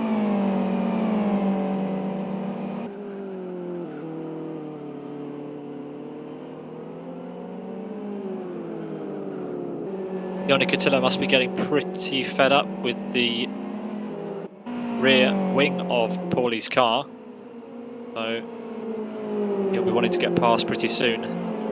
While he's following in this dirty area, he won't be having so much trouble with his tyres because at this stage of the race, the tyres are getting pretty cold as they begin to thin. Such is the nature of the liver speed biophysics.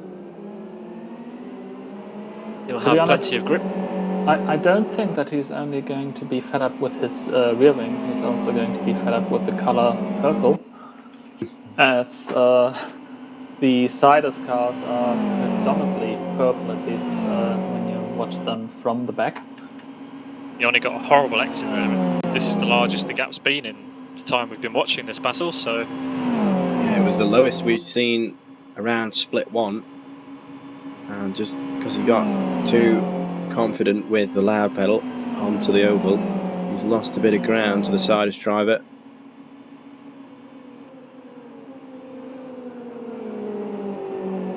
Now, regardless of the aid of the draft from the start finish straight round to turn number 2, Cotillion has been consistently slower apart from last time around than the Saddest driver, this time under the Chroma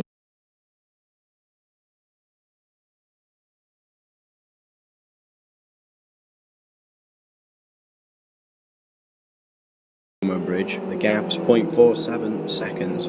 Cotillion with a 29.63 first split, and Pelter-Kangas with a 29.68, so half a tenth separates them on this lap. Obviously Cotillion was aided by the draft across the start finish line. Pelter-Kangas and Cotillion both choosing to go for the latest apex they possibly can. They didn't really turn into the corner as much until we were almost on our way out of turn number 7. This is where Cotillion seems to be slightly tighter than the Saddest driver through turn 8, 9 and 10. Hopefully we don't see a repeat of the poor exit he had onto the straight last time around. We don't. He did have a little bit of a wiggle but manages to keep the speed. Obviously aided by the draft now, we'll see the gap come down as we approach turn number 1 again for the 35th time this time around. Ricardo Petrovicius has a front right puncture. He's going to go back out onto the oval. Can he get it slowed down in time? He just about can. He keeps it on the apron, so a perfectly timed pit stop there or thereabouts for Ricardo Petrovicius. On the limit of his front right tyre, he has a puncture as he brings it to a controlled stop in the pit lane. Misses his pit box. Want to be very careful on the brakes there. Obviously the weight shifts to the front of the car. That's where the puncture is. Like you said, Pete, incredibly lucky that he got the puncture where he did. Didn't have to drive far to recover it back to the pit lane. If he'd have got a puncture, well, 100 metres later, he would have arguably not been able to make the hard left into the pit lane with that puncture being on the right. There are a couple of drivers who I am concerned about on tyres. I think Jan Bukowski is the furthest driver forward that has a very, very, very worrying looking front right tyre. Will he peel into the pits this time round, or will he risk it for another one? Let's wait and see. He's the man on your screen right now. Luguskas is committing to pit entry 2. He's going to make his stop from second position. Yeah, Jan Bukowski's followed him in. The gap between Luguskas and Isaac Price, I noticed that it shot up to around about 4 seconds. So whether Luguskas was feeling the tyre wear or there was a mistake there, I'm not quite sure. There was traffic, actually. He was held up by some of the cars coming from the pit lane, and now he's held up by the world-class Lyons car a little bit.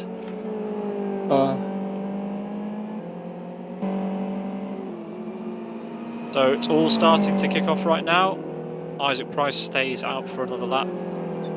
He leads the field round onto lap 36. And surely he will be into the pits fairly soon. If not this lap, then possibly the next. Yeah, somebody just pointed out to me the man in 8th position, Kake Paroppo, his front right tyre is looking incredibly thin.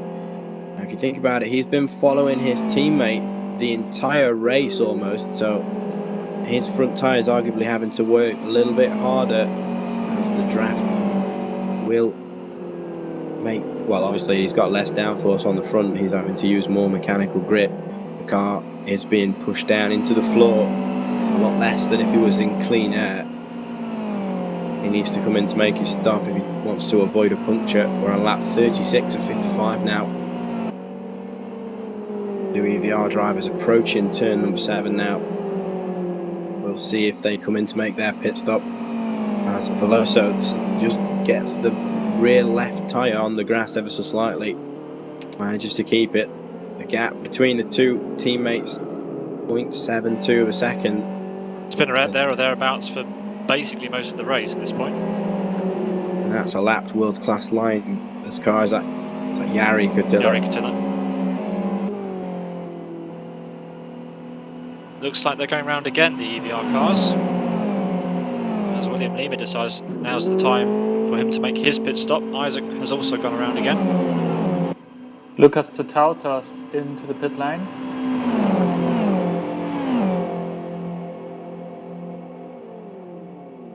We were talking about Sammy Lippman earlier when he was trying to make his way through the pack. I think the gap between him and Isaac at the time, Isaac was down in 4th position when we were talking about these two.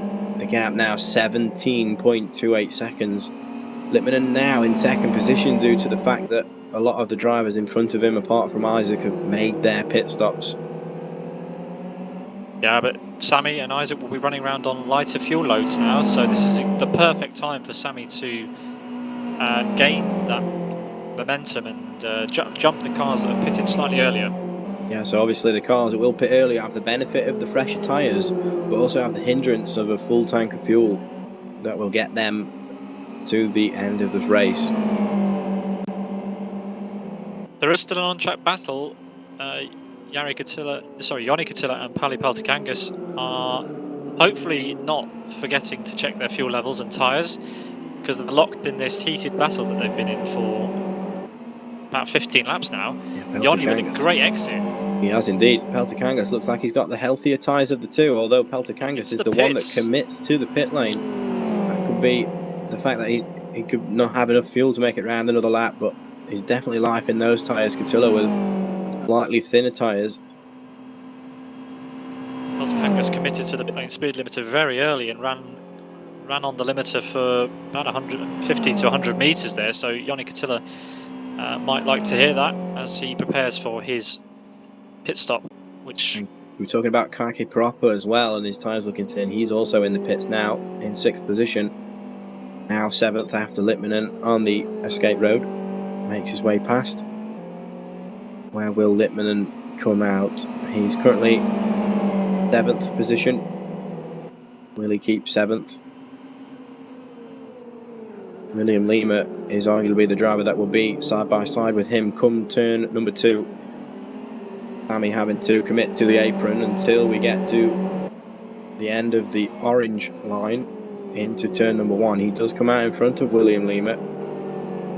There's only around a second in it. I'll get you the exact gap once we go underneath the Chromo bridge now for the 38th time through split number 1. The gap between Sammy Lippman and William Lima is 0.6 of a second, so Lippman now into 7th position, manages to get round William Lima through strategy alone. Jan Bukowski's made the jump on the Gutskas. Jan Bukowski up to P2. Whether that happened before or after the stops, I cannot remember. But these two will be interested to see where Isaac Price comes out. after his stop. The second EBR driver, Veloso, makes his pit stop. Now 0.7 of a second separated him and his teammate really for the majority of this race. We'll see if either of the two drivers gained or lost anything when Veloso makes his way back onto the track. This just leaves 3 drivers without their pit stop. Isaac up in the lead, Yannick Cotillion currently in 2nd position, and Pedro Picanco in 3rd position. Picanco actually went for a zero-stop strategy in the Blackwood race, with which we started the season, but I don't think he's able to pull it off here. I'd be very surprised. Scratch that, I'd be amazed.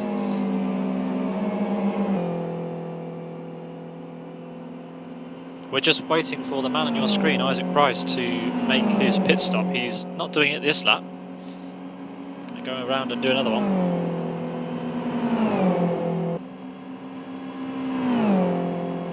Stibrick and Ballard just behind Isaac there, battling for position. They are in 13th and 14th. Thank you. Side by side into the braking zone. Stibrick in the white and blue car on the inside. The grey and green car of Ballard, slotting him behind the Stibrick. Behind Stibrick. Well, they're getting all sorts of out of shape in the dirty air there, and has lost all the advantage he had, so that battle was neutralised again.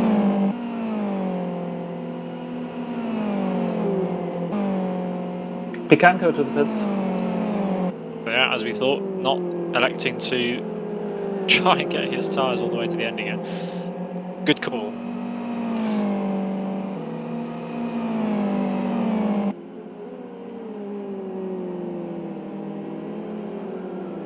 So it does look like Yoni Cotillion and Isaac Price have elected to go the furthest on their tyres and fuel for the opening stint. I'm quite surprised to see some wildly differing strategies between the top drivers. Go ahead, Jack.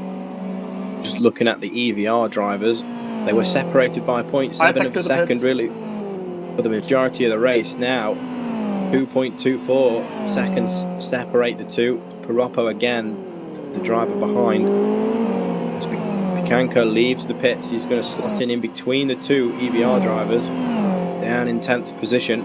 He's managed to get around Piroppo by staying out just that bit longer.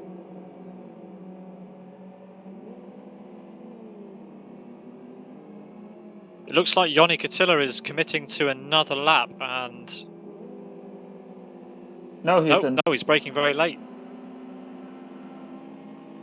He's into the pits. So Isaac will be driving out pit lane as we speak, as Yoni enters the pit lane, and we'll see where Jan Bukowski comes out.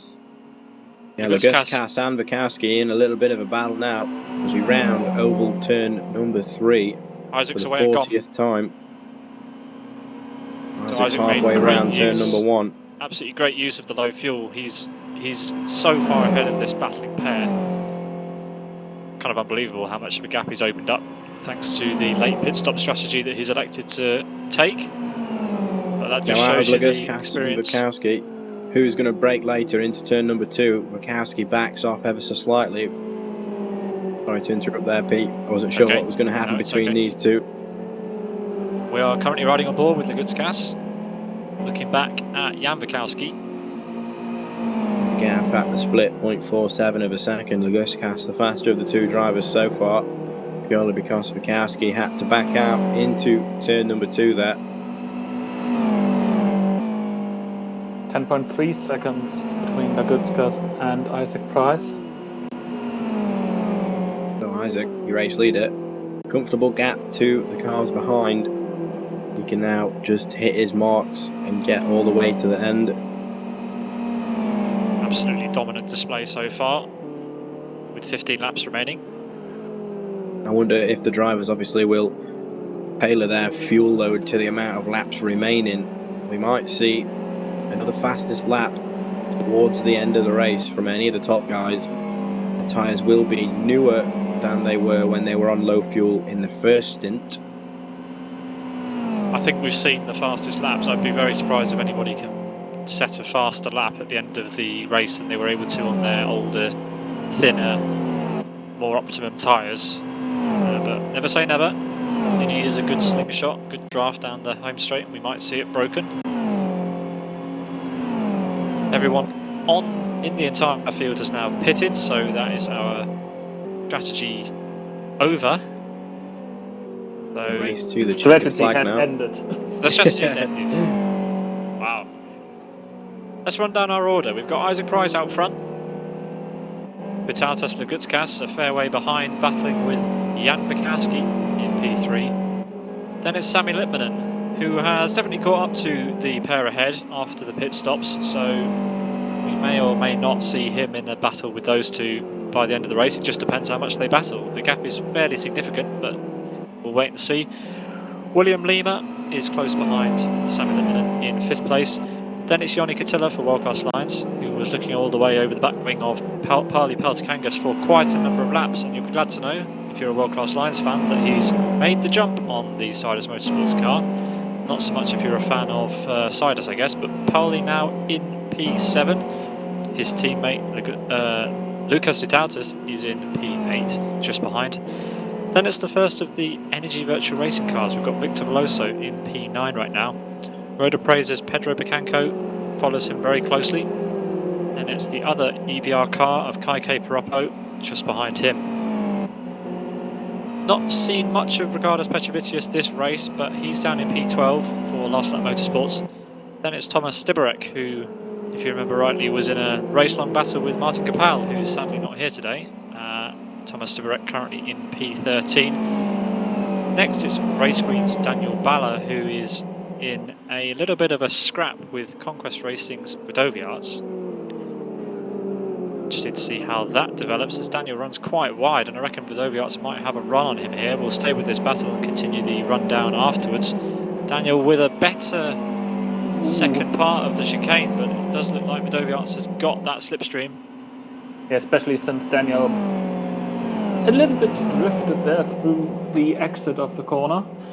Yeah, and definitely took a wider line than was optimal for the first part of the banking. Here comes the Conquest Racing driver to the inside. And Daniel Balla will slot back in, but will it be enough for turn 1? Yeah, getting the slipstream of Wild Salomon, who is driving in VR currently. 3 wide temporarily, and back to 2 wide. And Vidoviarts makes the move up to P14. We'll see if Daniel has a response before we continue on the rundown. He might do.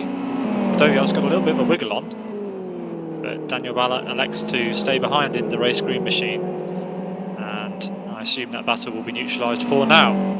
Daniel Balla's teammate, Patrick Hall, currently sits in P16. Probably wishes he was in that battle right about now, but there we go. There's still time left. If those two keep squabbling, he may catch up in the bright green XRR. Then it's Henry Vertonen for Born to Race in P17. Master Race Cars Michael Malek in P18. The other World Class Lions car of Yari Katilla, drifting round turn 2, lovely, in P19. Then it's Jeff and Jacob in P20 for Race Green Autosports.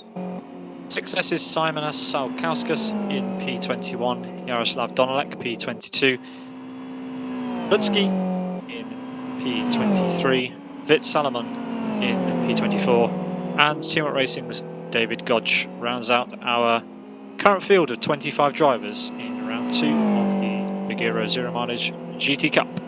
What's going on the rest of the field? Isaac Price seems to be extending the gap to Lagursikas in 2nd place. He's consistently faster in every sector as Isaac. The gap was around 10 seconds when they came out of the pits. I'll let you know exactly what that is in just a second. It's 11 now as Lagursikas comes through split number 2. Isaac so far on this lap through split number 2 of 1 minute 4.16. Lagursikas in 2nd of 1 minute 4.71. So blistering pace from your race leader. And across the line, he manages a 1 minute 35.33. Now that's just under 3/10 away from the fastest lap with 10 laps remaining. Will enough fuel come out for Isaac to tackle that fastest lap that he's already set at 35.06 so far this race? I think the battle I'm interested in seeing right now is the battle for the last spot on the podium. Sami Lippman has been taking chunks out of Jan Bukowski. He was a second faster that last lap, a whole second faster, the gap between third and fourth.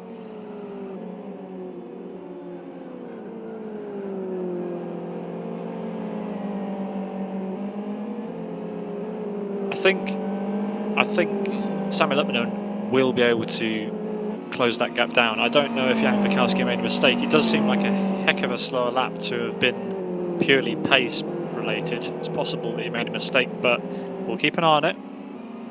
Jan Bukowski currently occupies the third place spot, the last spot on the podium. Sami Lippman would surely like his hands on that, considering his current spot in the overall championship.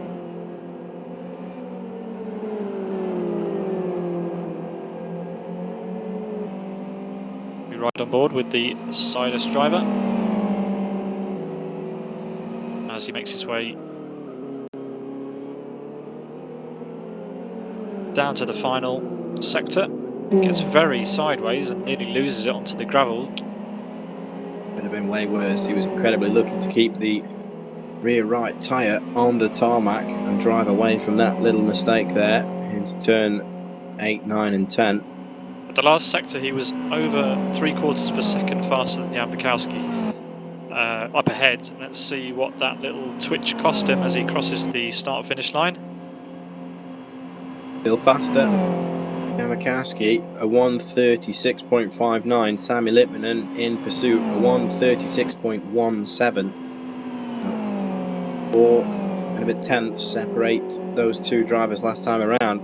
Bukanko's lost a place to Petrovicius. I think Bukanko made a mistake a few laps ago.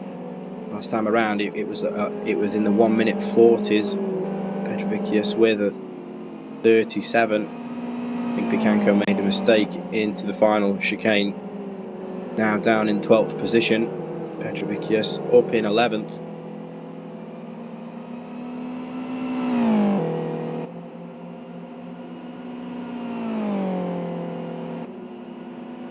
Lagutskas is currently matching Sami Lippman's pace, so unless Lagutskas makes a mistake, I think P2 is firmly out of reach of the Saddest driver, but P3 is most certainly on the cards at his current pace. We have 9 more laps remaining, and Lagutskas also faster than your race leader so far this time around.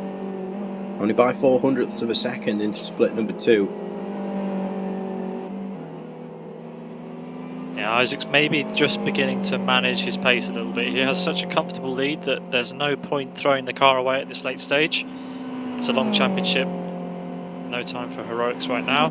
He has a nice bit of gap ahead of him as well, does Isaac, so probably just managing his pace. Isaac definitely seems to be more comfortable in the later parts of the track around after split 2, turn 8, 9 and 10 there onto the oval.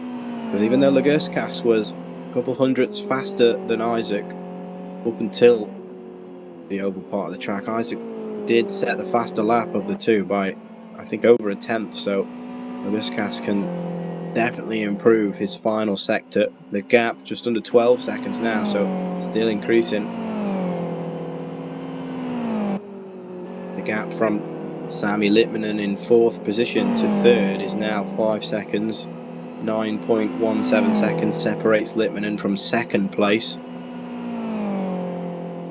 I wonder what it is about this second stint that Jan Mikowski or Sami Lippman, one of the two, has turned up the wick.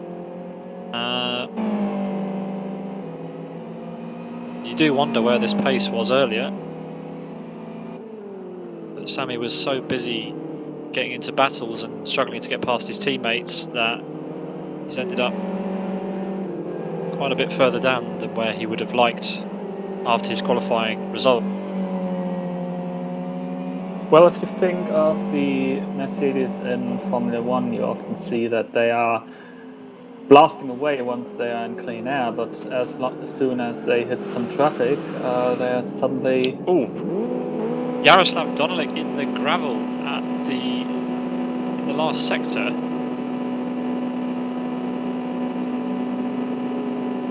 Will he be able to get out of there, I wonder? Well, he's got some movement going. There's another car off. Simonas Salkauskas just ahead of him. Must have been part of the similar incident. He's also just about got going, but Yaroslav Donelik definitely having some trouble trying to get out of the gravel trap. Just caught the end of that incident on the cameras.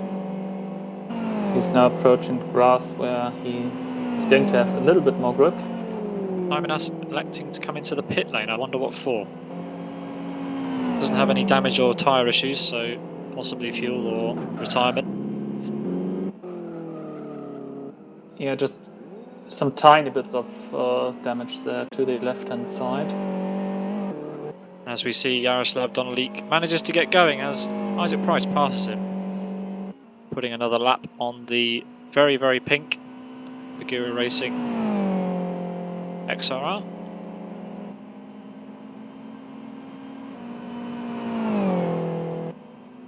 Isaac Price crosses the start-finish line to start lap 49 with a very respectable lap time for 1:35.95.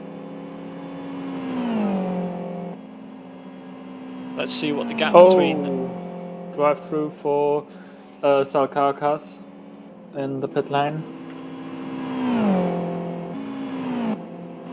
He was fixing the damage and did some setup changes, but when exiting his pit stall he was too fast, so... Not what you need at this late stage of the race, really. Yeah. Especially when you're down in penultimate position. That last time around, the gap between Sami Lippman and Jan Mikowski down to less than 5 seconds, around 4.3 seconds the gap. And we have this and 5 laps remaining. This and 6 laps remaining. Lippman, and last time around, he was half a second faster than Mikowski. If he can keep this up, he'll be right on the tail end of Mikowski's car from the later stages of the race. Lippman has got Cotillion for company now. Be round turn number 7 for the 49th time. He should be aided in a straight line now by Cotillion's car if he can make the move before turn number 8.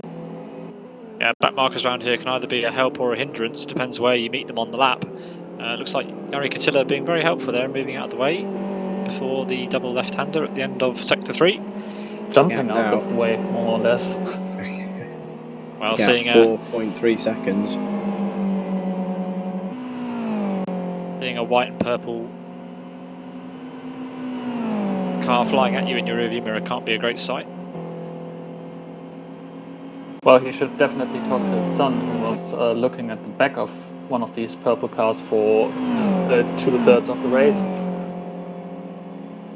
Yeah, speaking of, Joni Cotillion is a fair way back from Sami Lippman, but is closing the gap to William Lima. Last time around, William Lima was around about 1/10.5 slower than Joni Cotillion. Yeah, but there are still 7.2 seconds between the Brazilian and the Finn. Yeah, with only this and 5 more laps remaining, for Cotillion to move up the grid in any way, he's going to need to pray for a mistake.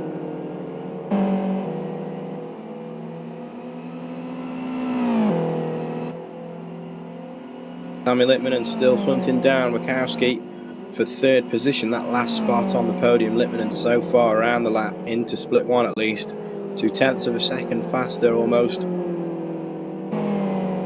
Mikowski the pace slightly gap's definitely neutralised. Sorry, Jack. It's definitely neutralised. It has indeed. Bukowski was slightly hindered by traffic there around turn number 7. The gap 4.05 seconds. Jan's second split a 1 minute 4.57, while Lippman in a 1 minute 4.29. Yeah, it's beginning to look like a little too late with this charge from Sami Lippman, but never over. Isaac Price, meanwhile, just entering the infield, so that's how much of a gap he's got over these guys. with 5 laps remaining and the gap between 4th and 3rd being 4.1 seconds. Not only has Lippman got to be considerably faster than Mikowski, he's also got to find a way past as well and at the right time.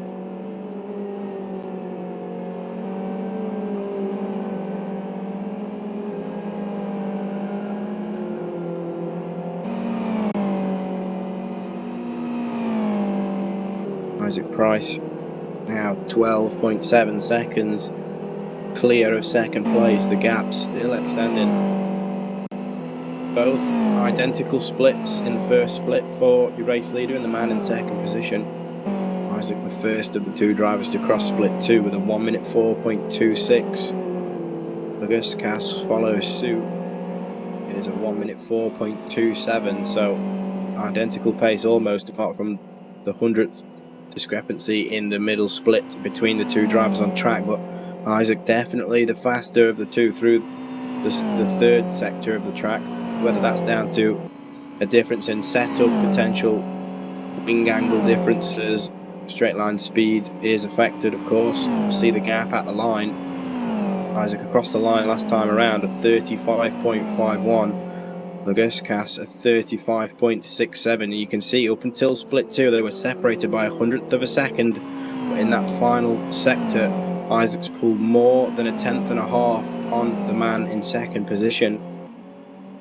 Whether that's down to the exit through turn number 10 onto the oval or down to just setup differences, we're not sure, but the gap is still increasing. Well, speaking of setup differences, Isaac actually has the second best straight line speed recorded during this race with 277.4 kilometers per hour.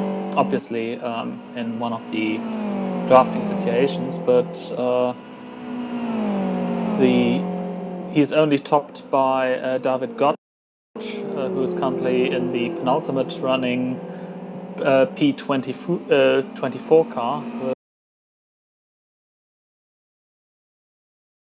277.7 kilometers per hour. And if you compare it, Lagutska's top speed today 272.4 and Mikowski 270.7. So this is a pretty big gap, and I would suspect that during the race they all had some drafting situations and were able to rev the car to the maximum. So definitely pointing towards some setup advantages by the Williams eSport driver. Last time around, even though Laguskas was slightly hindered by the lapped car there through turn number 10, Laguskas was faster than your race leader by 600ths of a second. I wonder if Isaac encountered some traffic on his last lap He too. did. We're on lap 53 of 55 now. Has Lippman managed to close the gap anymore? He has a little bit, Kowski? but it's down to 3.5 seconds, that gap, which just isn't enough with 3 laps left. A couple of laps ago it was about 4.1 seconds. It's 2.7 now, but wow, with the remainder of this 8 and tenths 2 out more, of it. Yeah, it's hard 8 to tenths say. of a second in one corner that Sammy's Indeed. managed to take out. He did have a huge draft down the home straight, courtesy of William Lehman. Yeah, so Bukowski cross first split 29.97, Sammy Lippman 29.13. So if he can carry that pace, if he keeps finding time throughout the lap, we might see him close enough to make a move. But it's 2.35 seconds is the gap. Again, it's much faster. It wasn't just that one corner in split 1. He's made up a lot more time in split 2 as well. Another 3 or 4 tenths has come off. 2 laps to go then. Levin needs to keep this pace up. Mikowski needs to react really if it's anything to do with him, if it's his driving across the line. Mikowski at 1:36.68, Sammy Lippman, and a personal best 1:34.19. So a second and a half the gap's come down that last lap alone. The gap at the line was 2.05 seconds, and we have lap 54 and 55 remaining. We're into turn number 2 now on lap 54. We're watching the man in the hot seat right now. He hasn't put a foot wrong all day so far. Just this and one more lap to go before Isaac Price will take the double win in round 2. Let's hope that it goes his way in the last again. lap. Faster than Bukowski through sector 1. 0.2 was the difference so far on this lap. Just a reminder to everybody out there that this series comes with some pretty hefty and amazing prizes. First 5 drivers will win real driving experiences. The winner of the series will get to drive the Buggyra VK50 race truck at Most in the Czech Republic, with David Trzaskowski as the coach. Second place will get to drive a Renault Clio Cup with Thomas Enger. Third place will get to drive the Can-Am Buggyra MK50 XRS at the Off-Road Arena in Milovic in Czech Republic. Fourth place will win a passenger ride in the Buggyra DV50 race truck at the race track at Most with David Ruzetsky. And fifth place overall in the championship will win a test day team membership at the Most track. There are also some cash prizes accompanying the first 6 positions and some cryptocurrency prizes from 1st to 10th. So definitely a championship to get involved in if you're on the fence. We're currently watching Isaac Price as he rounds the last few corners on the final lap.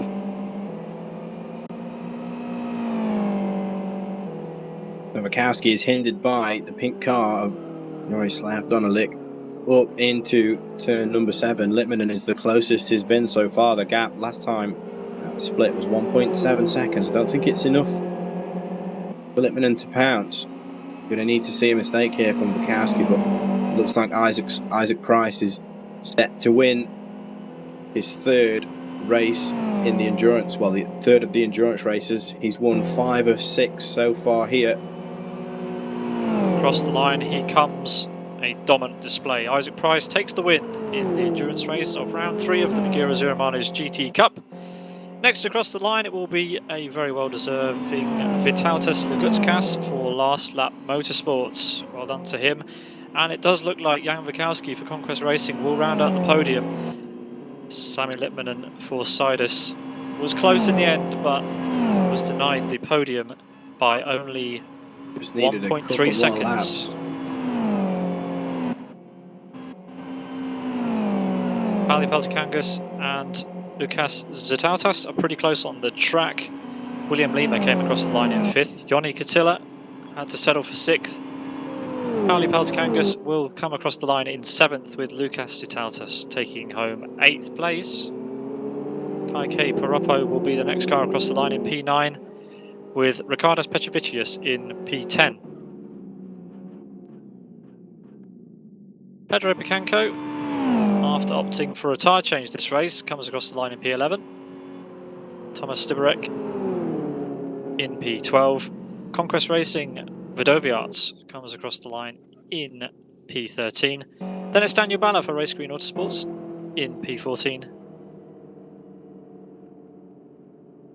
Patrick Hall, his teammate, comes across the line in P15.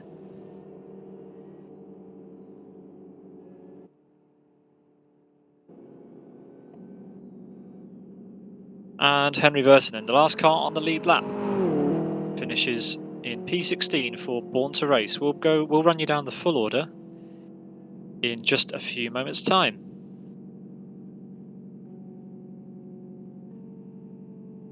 We believe we're going to hear from a couple of drivers after the race. Not sure who's going to come join us, but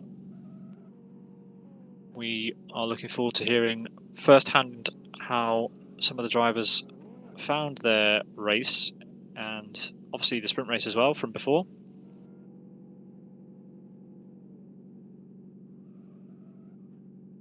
So Isaac, with a dominant win, takes the fastest lap to arguably, he's been the man to beat in every round so far.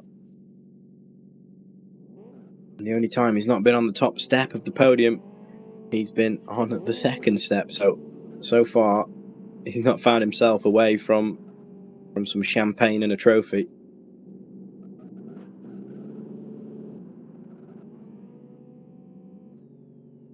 No, he didn't put a foot wrong all day.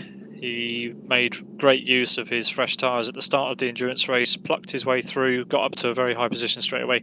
It didn't go all his way. He wasn't as quick to the front as he has been in previous races, but still managed to get there eventually. And a very, very long first stint meant that he had a 10-second gap over P2 after his pit stop, which is pretty phenomenal.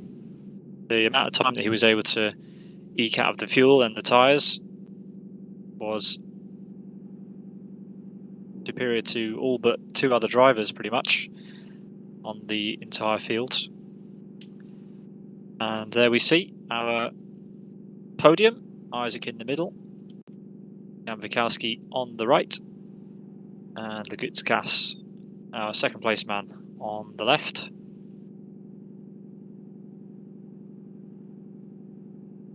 And here we have Tilo Falkenberg, who will run you down the order for the results of the endurance race. Take it away.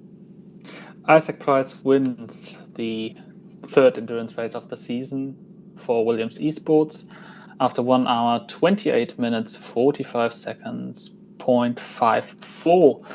Vytautas Lagutskas for Last Lap Motorsports 12.89 seconds behind.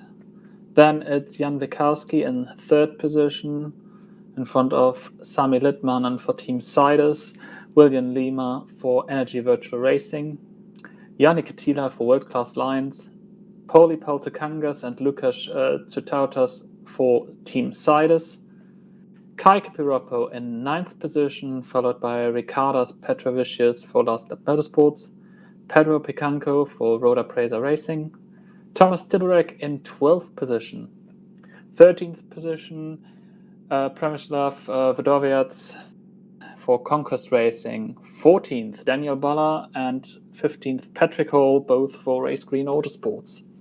16th position Henry Vertanen for Born to Race.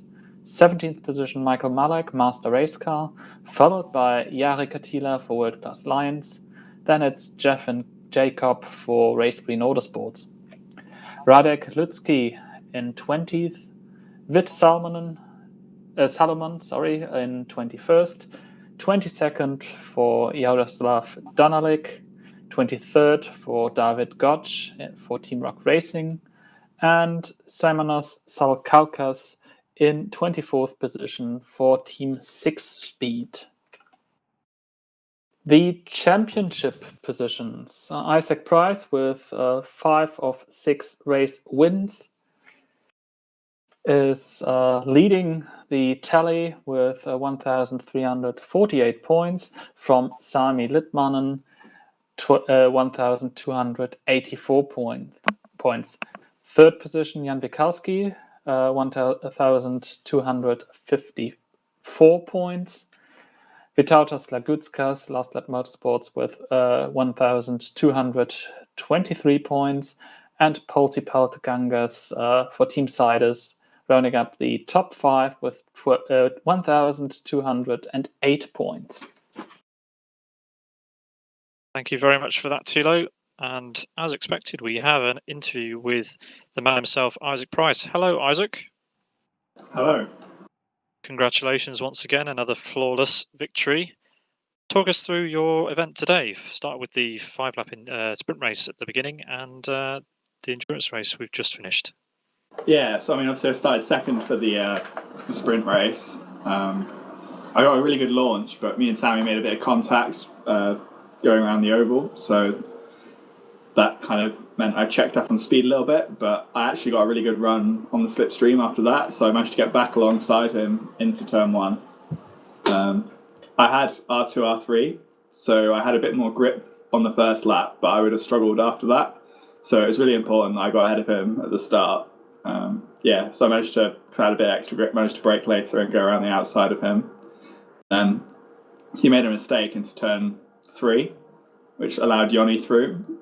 So from then I could just kind of cruise and bring it home without really needing to worry too much. That was the sprint race for me. It was a great race to watch. Obviously, you didn't have it all your own way down into the first corner, but then you, like you said, on the softer compound tyres at the front, managed to claw your way through. And it was getting pretty hairy at the end, but a great victory nonetheless. And then starting P12 for the endurance race, what did it look like from back there at the start? From my perspective, it was relatively clean. I think I can't remember who it was, but there was a car that went off on the outside of turn 2. But other than that, it seemed fairly clean in front of me. I managed to slip past Sammy at that point. I just kind of picked everyone off one by one, and I never really got stuck behind anyone for too long, so it was quite good from that perspective. And you managed to eke out the tyres and fuel longer than basically everybody else on the track. We were really impressed by how long you managed to stay out there. Was it ever a worry on the tyres? It looked like you had everything in hand. I think they probably could have gone another couple of laps. That's how long they were lasting in practice, and the temps were actually better in the race than in practice. So I think they would have been all right, but they were cold, so you never know. It's really easy to lock up here. So if you push too hard, you would have had issues. I still had another couple of laps of fuel, but I didn't want to take any silly risks. Especially the pit entry here is a bit risky because obviously you're off camber on the banking on and then braking hard for the pit lane from quite a high speed. If you locked up or something, you could easily speed in and lose the race. So I was quite careful on my in lap, but I think there was still enough tread there. It was just that they were cold. Yeah, you didn't foot wrong. We did. You alluded to people having trouble on pit entry. We saw Ricardo Petrovicius, who had exactly that. He had a puncture on his run up to the pit lane and nearly missed the pit wall. He ran back onto the racetrack quite late. Luckily, he managed to get it slowed down and took his pit stop just fine. But yeah, like you said, your strategy of running deep meant that you came out of the pits with a 10 or maybe even a 12-second gap over P2. Your main rival in the championship, Sammy Lippman, didn't have a great race. He finishes down in P4 after basically not being able to get through the traffic as well as you managed. So you must feel good with a bit of a gap opening up between you and him heading into round number 4.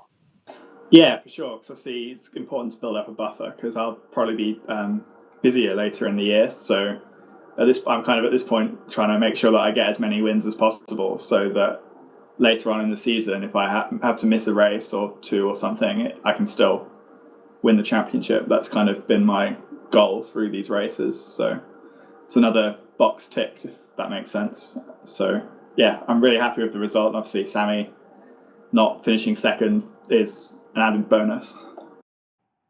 Absolutely. And as we look forward to round number 4 in a couple of weeks' time, we are moving to Aston North AS7. How are you looking forward to that? Is it a combo that you've driven with the XRR before? Tell us about it. No, I don't think I've ever really driven it before, but the week before we'll have that same combo in a GT2 Challenge, the NDR series. I'm driving the FZR in that, so it won't be quite the same, but I think it'll still help, especially since I'll be able to watch the XRRs practicing and see what they need to do, etc. So yeah, be a lot of Aston the next couple of weeks. Certainly will. We had our fair share of West Hill races at the beginning of this series, and now we seem to be returning to the Aston way of things. Thank you very much for the interview, Isaac. Great to hear from you as ever. Congratulations once again, and we look forward to seeing you at round 4. No problem. Thanks. Thank you. Isaac Price there, the winner of both of the races tonight. So yeah, Jack and Tilo, how do we want to sum up our race this evening? Well, I think we saw a variety of different strategies, some opting to go a bit longer on fuel and tyres, like your race winner, for example. We saw a lot of clean racing, some well, not team orders, but definitely teaming up, bump drafting down the straight.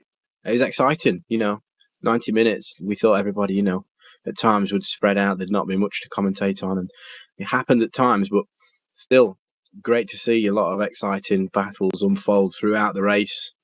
And congratulations again once to Isaac for 5 out of 6 wins now. See what he can do in round number 4. Can anybody even shine a candle to him? Tilo, do you have anything you would like to add?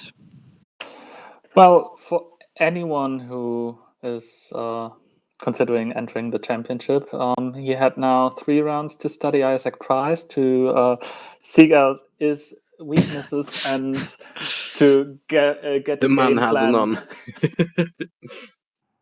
So the next 7 rounds are going to count for these people. Now, today's race was pretty dominant by Isaac. It was a bit interesting that it took so much time to get into the top spot for him, especially since this time around he didn't have to overtake that many cars. But yeah, I couldn't agree more with Jack. We've seen some interesting strategy calls, wide variety, and it was an interesting race, although towards the end the gaps were quite stretched out. Plus, strategy is now over. Strategy is now well and truly over. Sorry, yes. Thank you to both of you for joining us today for commentary. Thank you everybody who stuck around and watched the stream. All that's left to say is thank you very much. You can join us again here on the Buggyra 301 Games Twitch channel in 2 weeks' time on June 7th for another round of the Buggyra Zero Mileage GT Cup, round 4 at Aston North, a very tight and twisty combination at the Aston environment in Lippman. We hope to see you then. Just a reminder that the race director today was Robert Kotlaba and the stream director was Yaroslav Shevchik of 301.cz. Thank you very much to them. They are the technical partner for the Buggyra Zero Mileage GT Cup. Other key partners include Excalibur Army, Slovak Training Academy, Eldis, VAG Logistics Services, K-Tech, New Trend, A-Track, FC System and Yordak. All that's left to say again is thank you very much. See you next time.